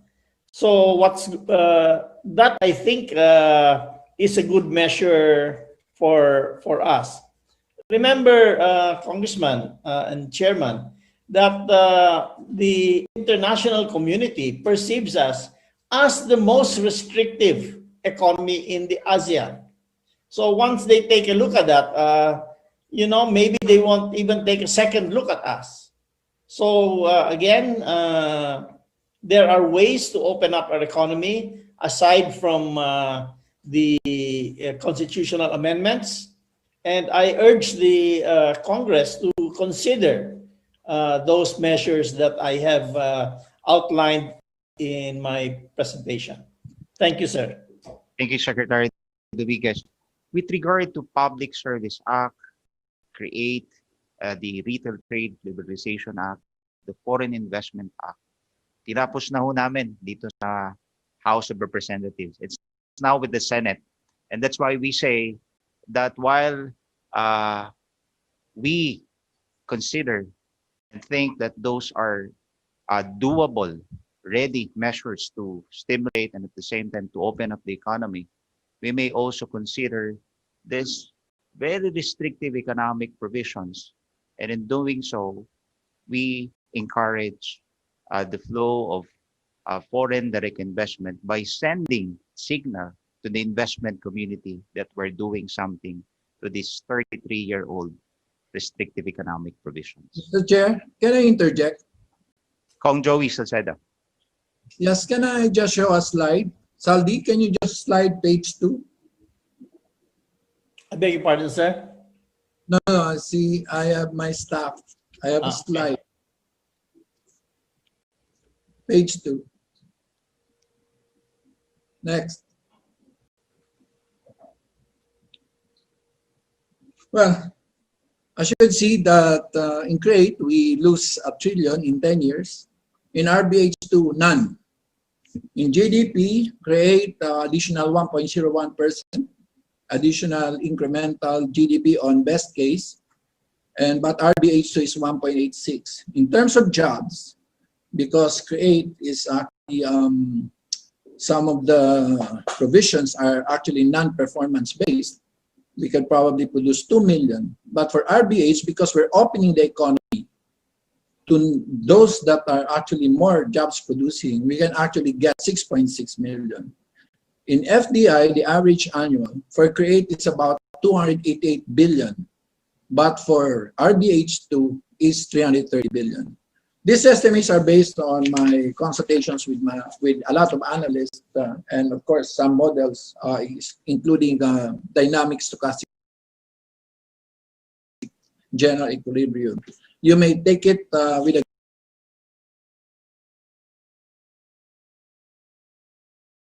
grain of salt, but I don't want to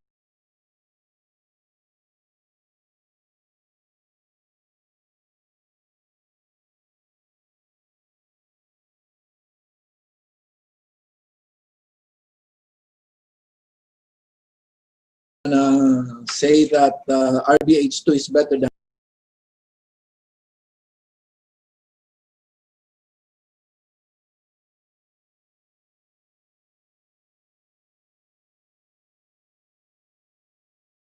CREATE.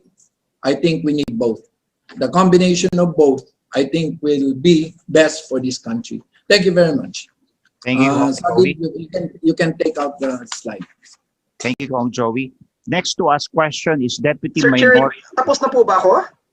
Kasi i-limit mo na lang sa isa kasi yung dalawa Mr. Chair, tatapusin ko na po ito because actually I'm considering that. That's the reason why sunod ko na kagad din sana yung tanong ko. Nonetheless, kung papayagan po ninyo ako, itutuloy ko na lang. Last na po ito.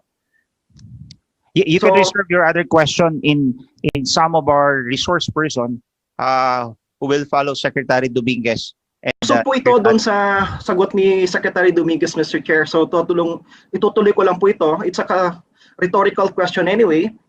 Ultimately, Mr. Chair, kung pag-iisipan po nating maigi, sino talaga ang pinoprotektahan ng mga provisions na ito? Itong mga nasa Constitution po natin.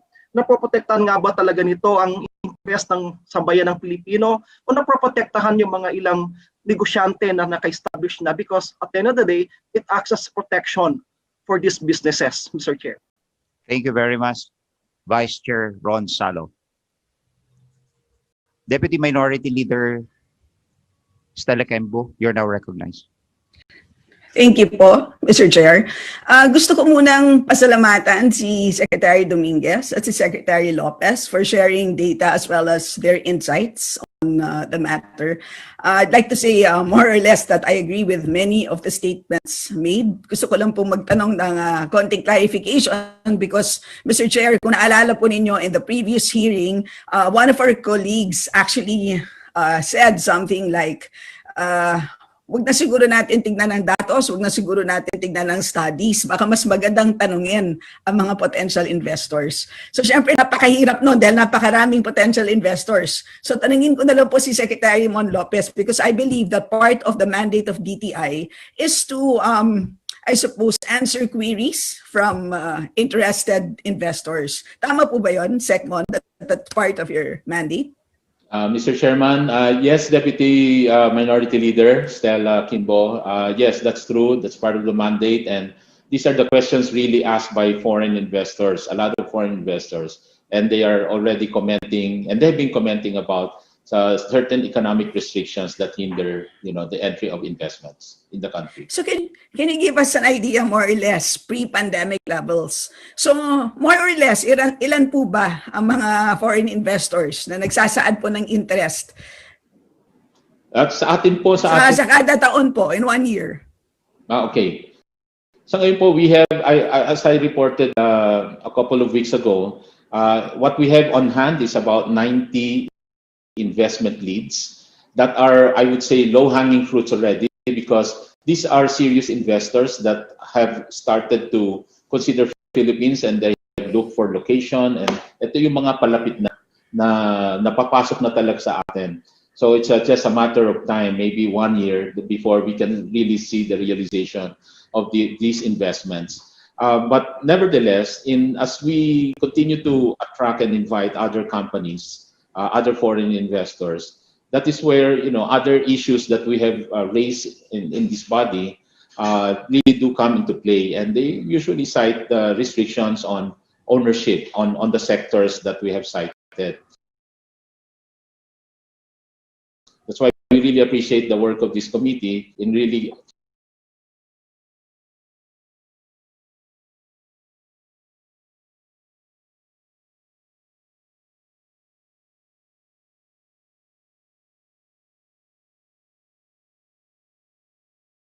trying to open up as many and removing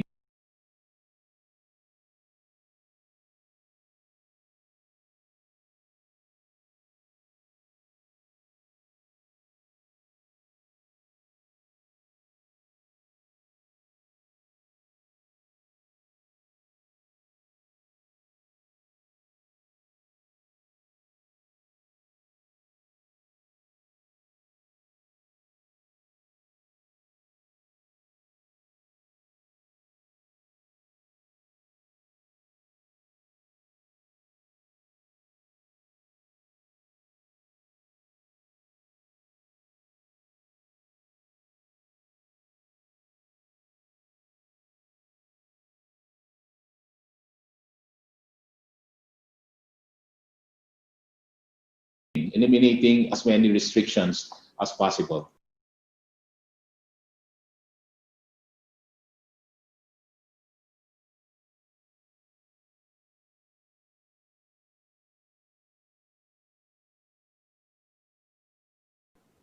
So bago po siya naging 90, so yung views na yan, bago siya naging 90, ilan po yan?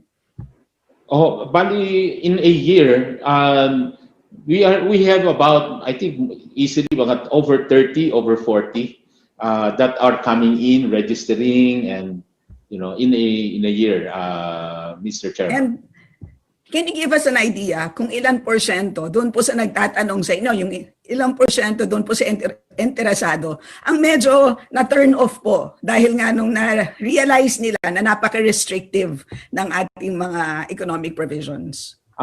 That's easily po. Meron hong mga, I would say maybe, yung iba ho, hindi na natin re-realize, baka hindi na nakipag-meeting sa atin at all, given the restrictions. So we would not really be able to gauge, but easily maybe this is just one half of what the interested parties, so who would be intending to invest in the country.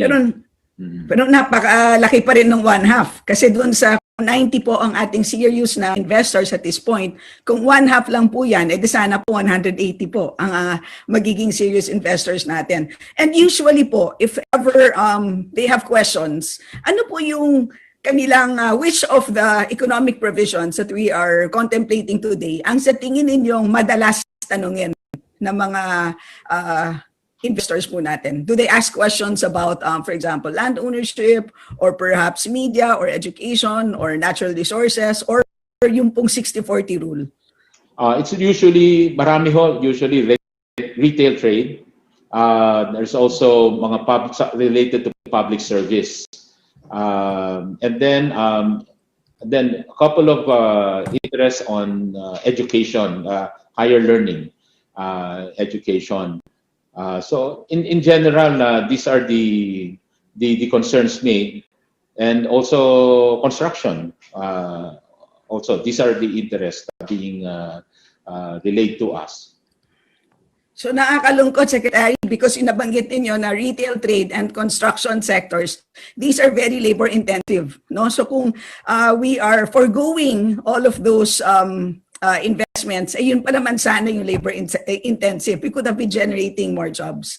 So siguro dahil I have very little time, just a quick question po for Secretary Dominguez. Sec Dominguez, again, thanks for sharing your slides.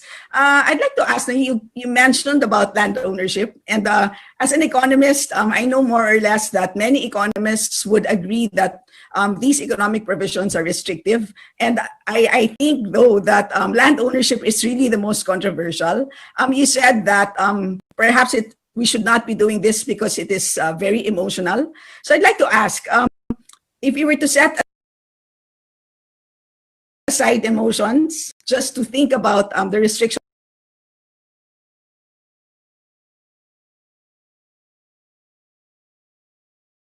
on land ownership, is this something that we should even think about, maybe if not now, maybe in the next couple of years?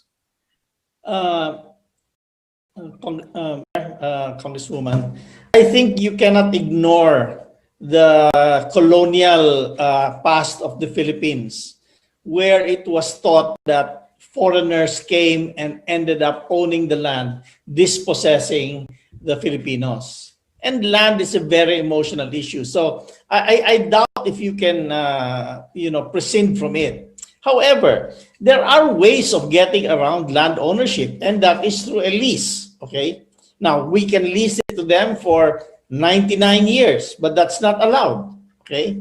We can only lease for 25 plus 25. Some investments require longer payback than that. So you can pass legislation where land ownership can be owned by is Filipinized. In other words, up to 40% is can be owned by foreigners. But the leasing, the ability to lease the land for a long term should be open. When I was in the banana business, we started out with no land. But we went out and leased land from farmers, and we were able to put up a business. Of course, that was Filipino, okay? But again, if you open land leasing to say 99 years, then it should be okay. So I suppose, Secretary Dominguez, so that unless otherwise provided by law might actually work, at least for purposes of easing rules on leasing Yes, land. ma'am. That's what I'm saying. Sometimes some of these liberal acts to liberalize the economy need not be done through the Constitution. They can be done through administrative. They could be done administratively or through the legislature. And this administration has done as much as it can administratively. Absolutely. And just as a final comment, I closely monitored the interpellations on the Public Service Act, and many of those who were not really in favor of it always ended up raising precisely the constitutional provision on public utilities. So I really think that in order for us to even pass laws like the Public Service Act, there's really no way but to really introduce this term unless otherwise provided for by law into these economic restrictions. Yes, ma'am. Thank you very much. Thank you. Mr. Chair. Yes, very brief, Deputy Speaker Marcoleta. Just a follow-up to the questions of the Honorable Kimbo. To Secretary Lopez. Secretary Lopez, with the 90 or so prospective investors that approach your office, did they categorically tell you that it is the only economic restrictions that are serving impediments where they are discouraged to invest in this country? They did not cite other factors like traffic, ease of doing business, the cost of electricity, the lack of facilities. Did you have at least a list where they told you, your office, that the first thing, that the first impediment that discourages us from investing in your country is the very restrictive provisions of your constitution? Does that particular factor land on the first impediments that they talk about? Thank you, Mr. Chairman, Honorable Marcoleta.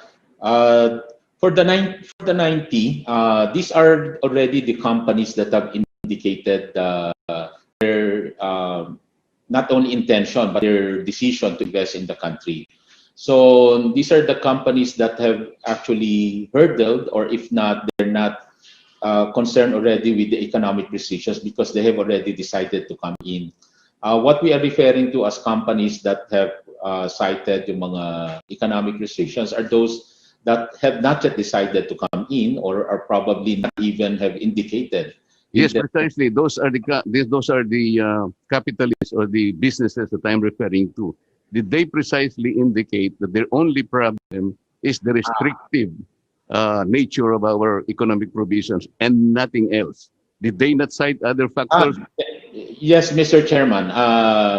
Yeah, they cited, of course, the other factors, but So, like electricity, Mr. Chairman. Anong order po yung economic provision? Kasi po, if you can advise us na meron po kayong study na lahat po ng potential investors binigay po lahat ang problema at lumilitaw talaga, nasa pangunahin talaga na reason kung bakit sila nadi-discourage.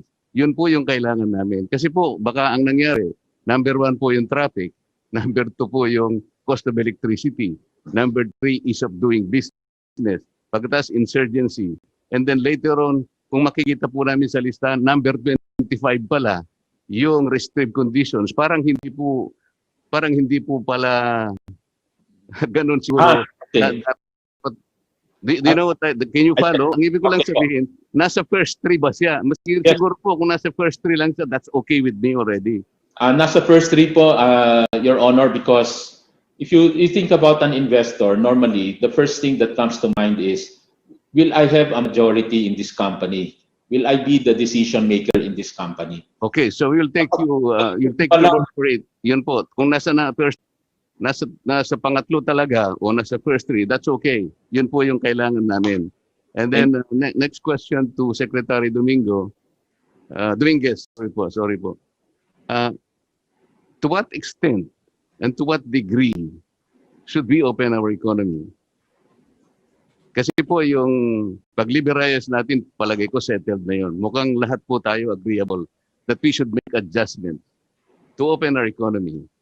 But ang issue po sa amin ngayon, to what extent, to what degree? Kasi po si Kong Joey Salceda already made an estimate.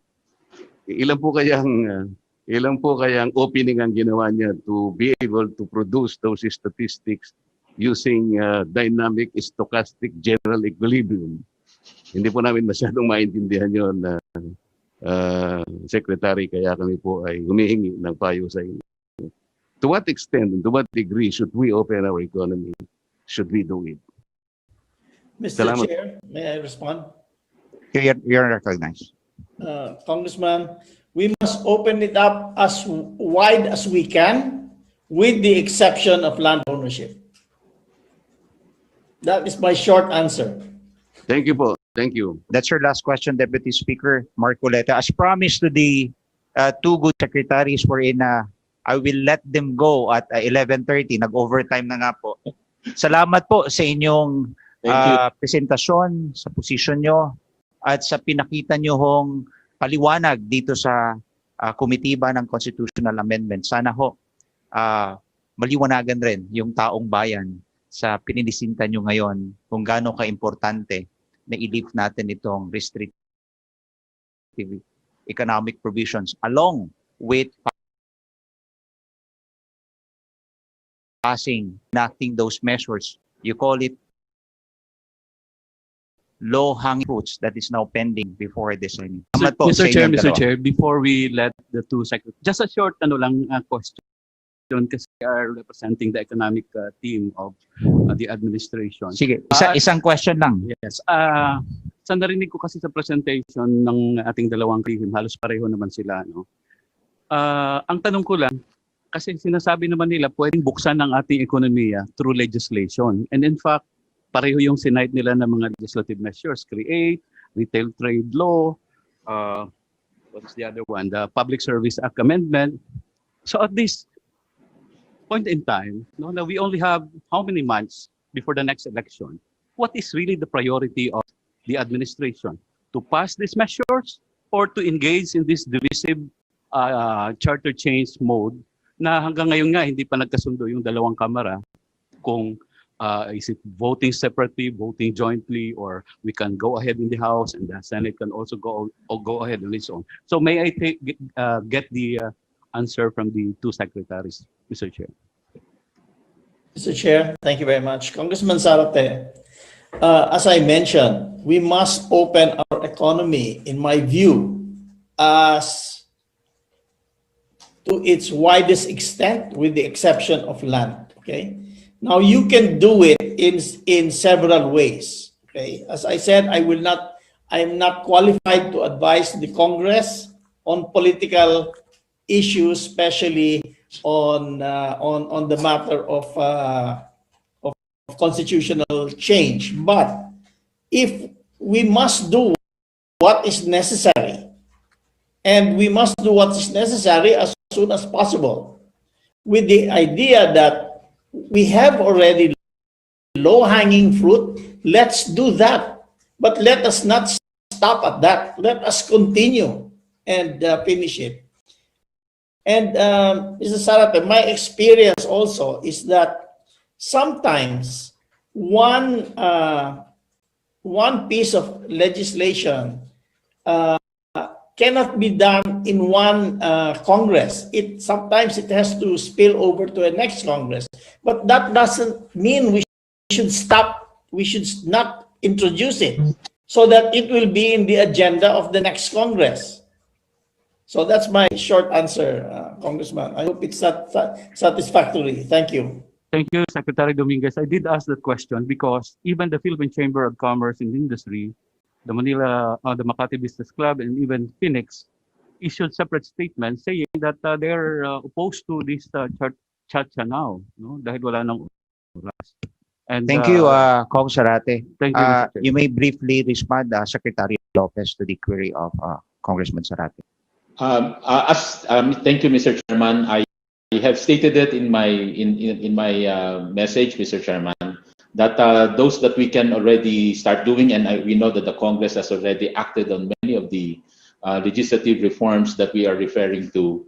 Obviously, that those would be a priority, but nobody can stop the Congress to start making meaningful reforms through these efforts that you are doing, Mr. Chair. So we leave it to the Congress, to the wisdom of the Congress, Mr. Chair. And if I may add lang po, especially respective dun sa, with respect to the napakagandang line of questioning the Vice Chair Ron Salo, na at the end of the day, really, it's what will redound to the benefit, the best interest of the people, regardless of who owns, and it's really redound. Ang importante po, the business, the enterprise is one that will redound to a more comfortable life, more employment, prosperity ng ating mga kababayan. Salamat po. Thank you, Secretary Lopez and Secretary Dominguez. Salamat po sa unlak nyo sa amin ngayong araw. To proceed, we'll now acknowledge another resource person, Dr. Villegas, one of the framers of the 1987 Constitution, founder of the Makati Business Club, and a respected economist, Secretary Villegas. Oh, sorry. Dr. Villegas, you are now recognized. Thank you very much, Mr. Chairman. The Honorable Speaker Velasco and Chairperson Garbin and the other members of the House of Representatives, members of the Cabinet, and my fellow panelists. From the very start, as a member of the Constitutional Commission, I must admit what have already been mentioned by other resource persons, that instead of writing the fundamental law of the land in 1986, we actually wrote a very long piece of legislation. And the reason is, it was already referred to by the chairperson last January 13, the time we were writing the draft was not propitious for peace and serenity. We were agitated, even traumatized by what happened during the EDSA Revolution and the 10 years of martial law, of mismanagement and corruption that constantly during the whole deliberations during the commission, we were referring to what should we do to prevent the abuses of the Marcos administration. And that's why some people refer to the 1987 Constitution as an anti-Marcos Constitution. We included so many minute pieces of legislation that, as the constitutionalists will say, do not deserve to be in the fundamental law of the land. And that is why, irrespective of timing, sooner or later, we have to amend this constitution. Not only the economic provisions, but many other political provisions. And so I will not debate on the timing as regards the other provisions, but I must say that we have to act right now as regards the economic provisions for reasons I will explain. You know, when those few of us who were against the ultranationalist provisions about the economy, and I must say I was the chairman of the National Economy Committee, but I really couldn't do much to go against the majority who were always talking about Filipino first and so on and so forth. We were not really that concerned not winning the debate because during 1986 to 87, the Philippines was known as the sick man of Asia. So we knew we were not going to really lose a lot of foreign investments because we're not interested in the man of Asia. But today is dramatically different. It's night and day if you compare what prevailed internationally, regionally, and domestically during that period of 86 to 87 and what is now prevailing. As I point out in the PowerPoint presentation that I presented to the committee, today the Philippines is being singled out by completely independent think tanks, financial institutions, as one of the most promising emerging markets, not only in the Indo-Pacific region, but in the whole world for the next 10 years. And mind you, it's again time-bound. At least the next decade. Because of certain fundamentals they see in the Philippines, they are very enthusiastic about the growth prospects, which after recover from the pandemic can be anywhere from 8 to 10% GDP growth, replicating what China and India were able to do in the last century when they were in similar stages of growth. If we do not seize the opportunities that are being seen by this outside think tanks, Oxford Credit Rating Agency, The Economist, name it, Center for Economic Business Research, they're all over the world. If we do not seize the opportunity, then once again, we will be left behind by our neighbors, as we were in the last century by the tiger economies first. And let me remind you, this is contained in the PowerPoint presentation that is attached to my position paper. Just in 2020, Vietnam surpassed us for the first time in GDP per capita. So we are next to Vietnam in GDP per capita in Southeast Asia, thanks to their openness to foreign direct investments, and of course, to the way they effectively managed the pandemic. And that is why I will stress the urgency of acting sooner than later in opening our economy to foreign investments in telecommunications, in media, in higher education, in airports, because these are the facilities which will enable the Philippines to catch up with our neighbors. In some areas, like agriculture and manufacturing, we will have to struggle a lot more. But immediate low-hanging fruits can be found in the so-called Industrial Revolution 4.0. There are so many areas there in the digital industry in which we can catch up with our neighbors as long as we have efficient telecommunications and media. And let me remind the audience that media, telecom, and computers have already merged in one single industry. You cannot distinguish media and telecom anymore. That is why we have to open media to foreign investors. Otherwise, we will actually make it difficult for our digital industry to grow at pace with our neighbors. The same thing with tourism. Once the pandemic is put under control, let's say 2 to 3 years from now, I'm referring especially to international tourism, because domestic tourism can actually bounce back immediately once we're able to allow Filipinos to travel from one province to another and one island to another.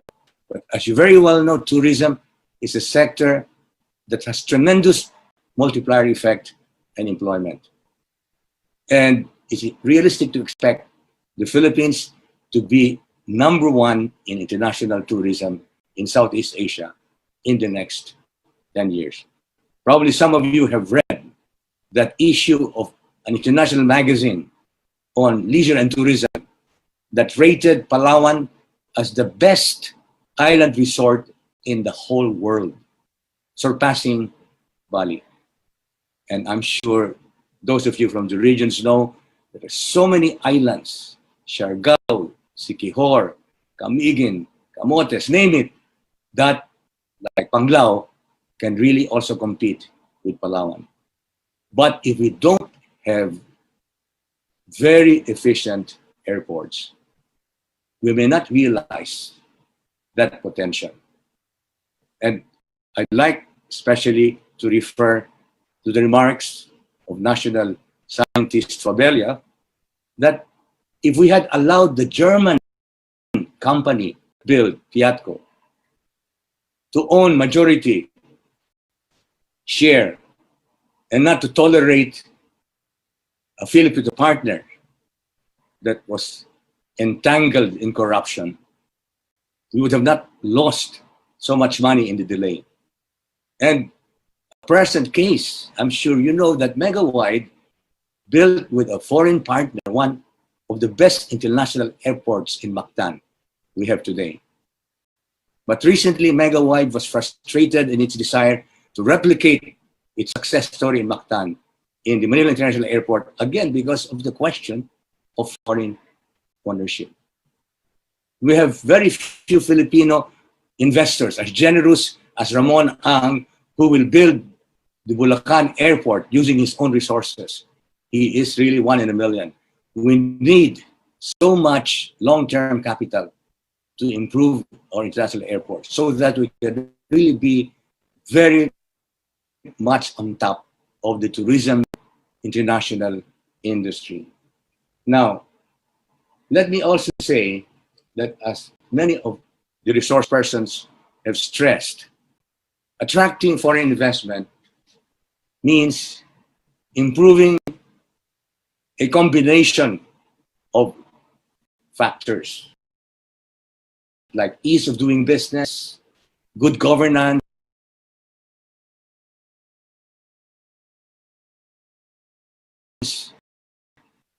lower rates of electricity, and so on and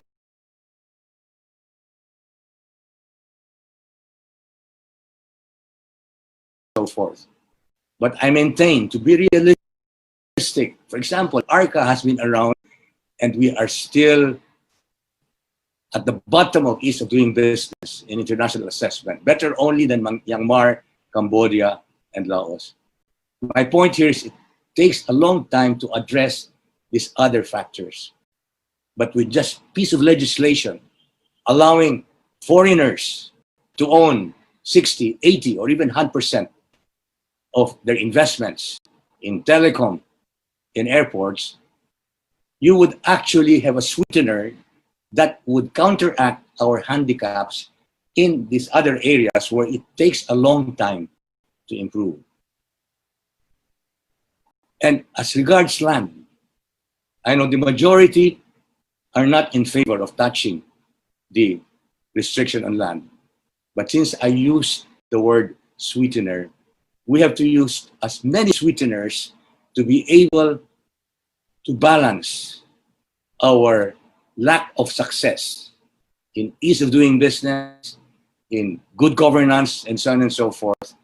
And it would be a sweetener if we allow a foreign investor to own the land on which he builds a factory, or he builds a residence, or he builds a commercial enterprise, because among other reasons, I think it's unfair to deny these corporations or individuals the appreciation of land that results from their building. And so my view is we should just legislate the ownership, foreign ownership of land for those land on which structures are built by them, period. Definitely not an unlimited acquisition of land for speculation. So the law can be very, very specific as regards that, because I repeat, it would be a sweetener that would counteract our many other negative factors that discourage foreign investors. And as regards the suggestion that probably we should just change the Public Services Act to allow, for example, the ownership, foreign ownership of telecommunications. I'm afraid, as someone who listened to the deliberations during the Constitutional Commission, I think there will be a lot of constitutional challenge to that, especially as regards telecom, because the nationalists during the Constitutional Commission were strongest in their opposition to foreign ownership of telecom. I'm sure people will go to the proceedings of the Constitutional Commission and will cite that telecom was really considered a public utility. And so I don't think it will be that easy to allow foreign ownership of some of these public utilities by just reforming, amending the Public Service Act. In fact, just to add something humorous, you know, one of the nationalists said, we should not allow foreigners to own our telecom facilities because they will listen to our secrets.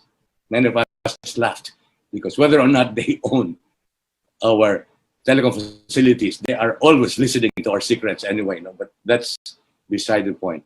And let me also share another impression, actual happening, to really illustrate the fact that we were very emotional in writing the Constitution, the draft of the Constitution. There was one incident in the proceedings, especially about foreign investments, that one commissioner actually threw an ashtray to another. Fortunately, he missed. So you see, I'm just illustrating what I said. We were traumatized, and we should have not written a constitution that is one long piece of legislation. And so for these reasons, I will just quote what the chairperson said. It is always the right time to do the right thing. And the right thing is, if we're going to allow the Philippines to finally catch up with our neighbors, as independent assessors from abroad are saying, it is imperative that we amend the economic provisions of the Constitution. Thank you very much. Thank you, Auto mga Dr. kasibya, Villegas. no? Please stay with us because Dr. we have Villegas a long of kasibya resource person. na maoy usa sa mga framers, no, sa 1987 Constitution na mao karoy tinguha mga kasibya na usbon o mga amendments nga himuon mga kasibya sa mga sakop sa Musbay Balauranan bisan gani dito sa Senado. Kini karong nagpadayon nga House Committee on Constitutional Amendments sa hearing ni Kongresista Alfredo Garbin ni Tuki ni kalabot sa gisugyot nga amendment sa economic provision sa 1987 Constitution. Managlahi no, ng mga baruganan ang giluwatan sa mga gidapit nining committee ni Garbin. Si Finance Secretary Carlos Dominguez mga kasibya ni padayag no, wa na kinahanglan ang kining pagpatuman sa kausaban sa Batakang Malaod kundi madara matod pa ni Dominguez ang pagpahigayon mga kasibya sa kausaban o kining pag mas gawas nun na pagnegosyo sa mga langis Pilipinas sa pinaagi sa administrative order ay barugana ni Dominguez, no? Samtang sa imbahin si Trade and Industry Secretary Ramon Lopez ni padayag na doon na gid sila yung mga matawag nga babagdo sa tinguha sa pagsuod sa mga langyaw nga mga negosyante din sa ato. Labi na kung masango na sila inigabot aning mga economic provision sa 1987 Constitution.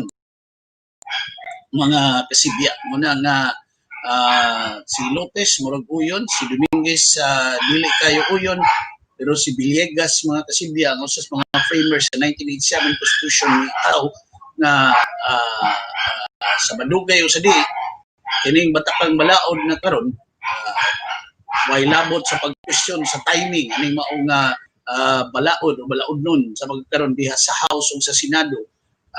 Usbon yun no? Usbon yun ang mga nagkadaiyang ng mga provision, economic man o mga political man ang nalati diha sa atong 1987 Constitution mga kasibya. So unay nalatid sa unang katak sa maong nagpadayon nga House Committee on Constitutional Amendments sa hearing mga kasibya ani gisugyot ng mga amendments sa economic provision sa 1987 Constitution. Ato sang putlo niyang atong pagsibya karong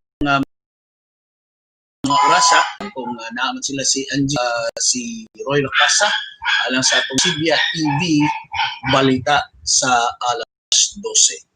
Ako si Biyernes ayong pagpaniud to na kanatong tanan na mga kasibya. Salamat sa inyong pagsubay ha gikan pa sa atong tulumanon sa June Perez way kapares hangtod sa ang trending karong udto na sa adlaw nga Martes, Enero 26, tuig 2021. Happy pagpaniudto mga kasibya.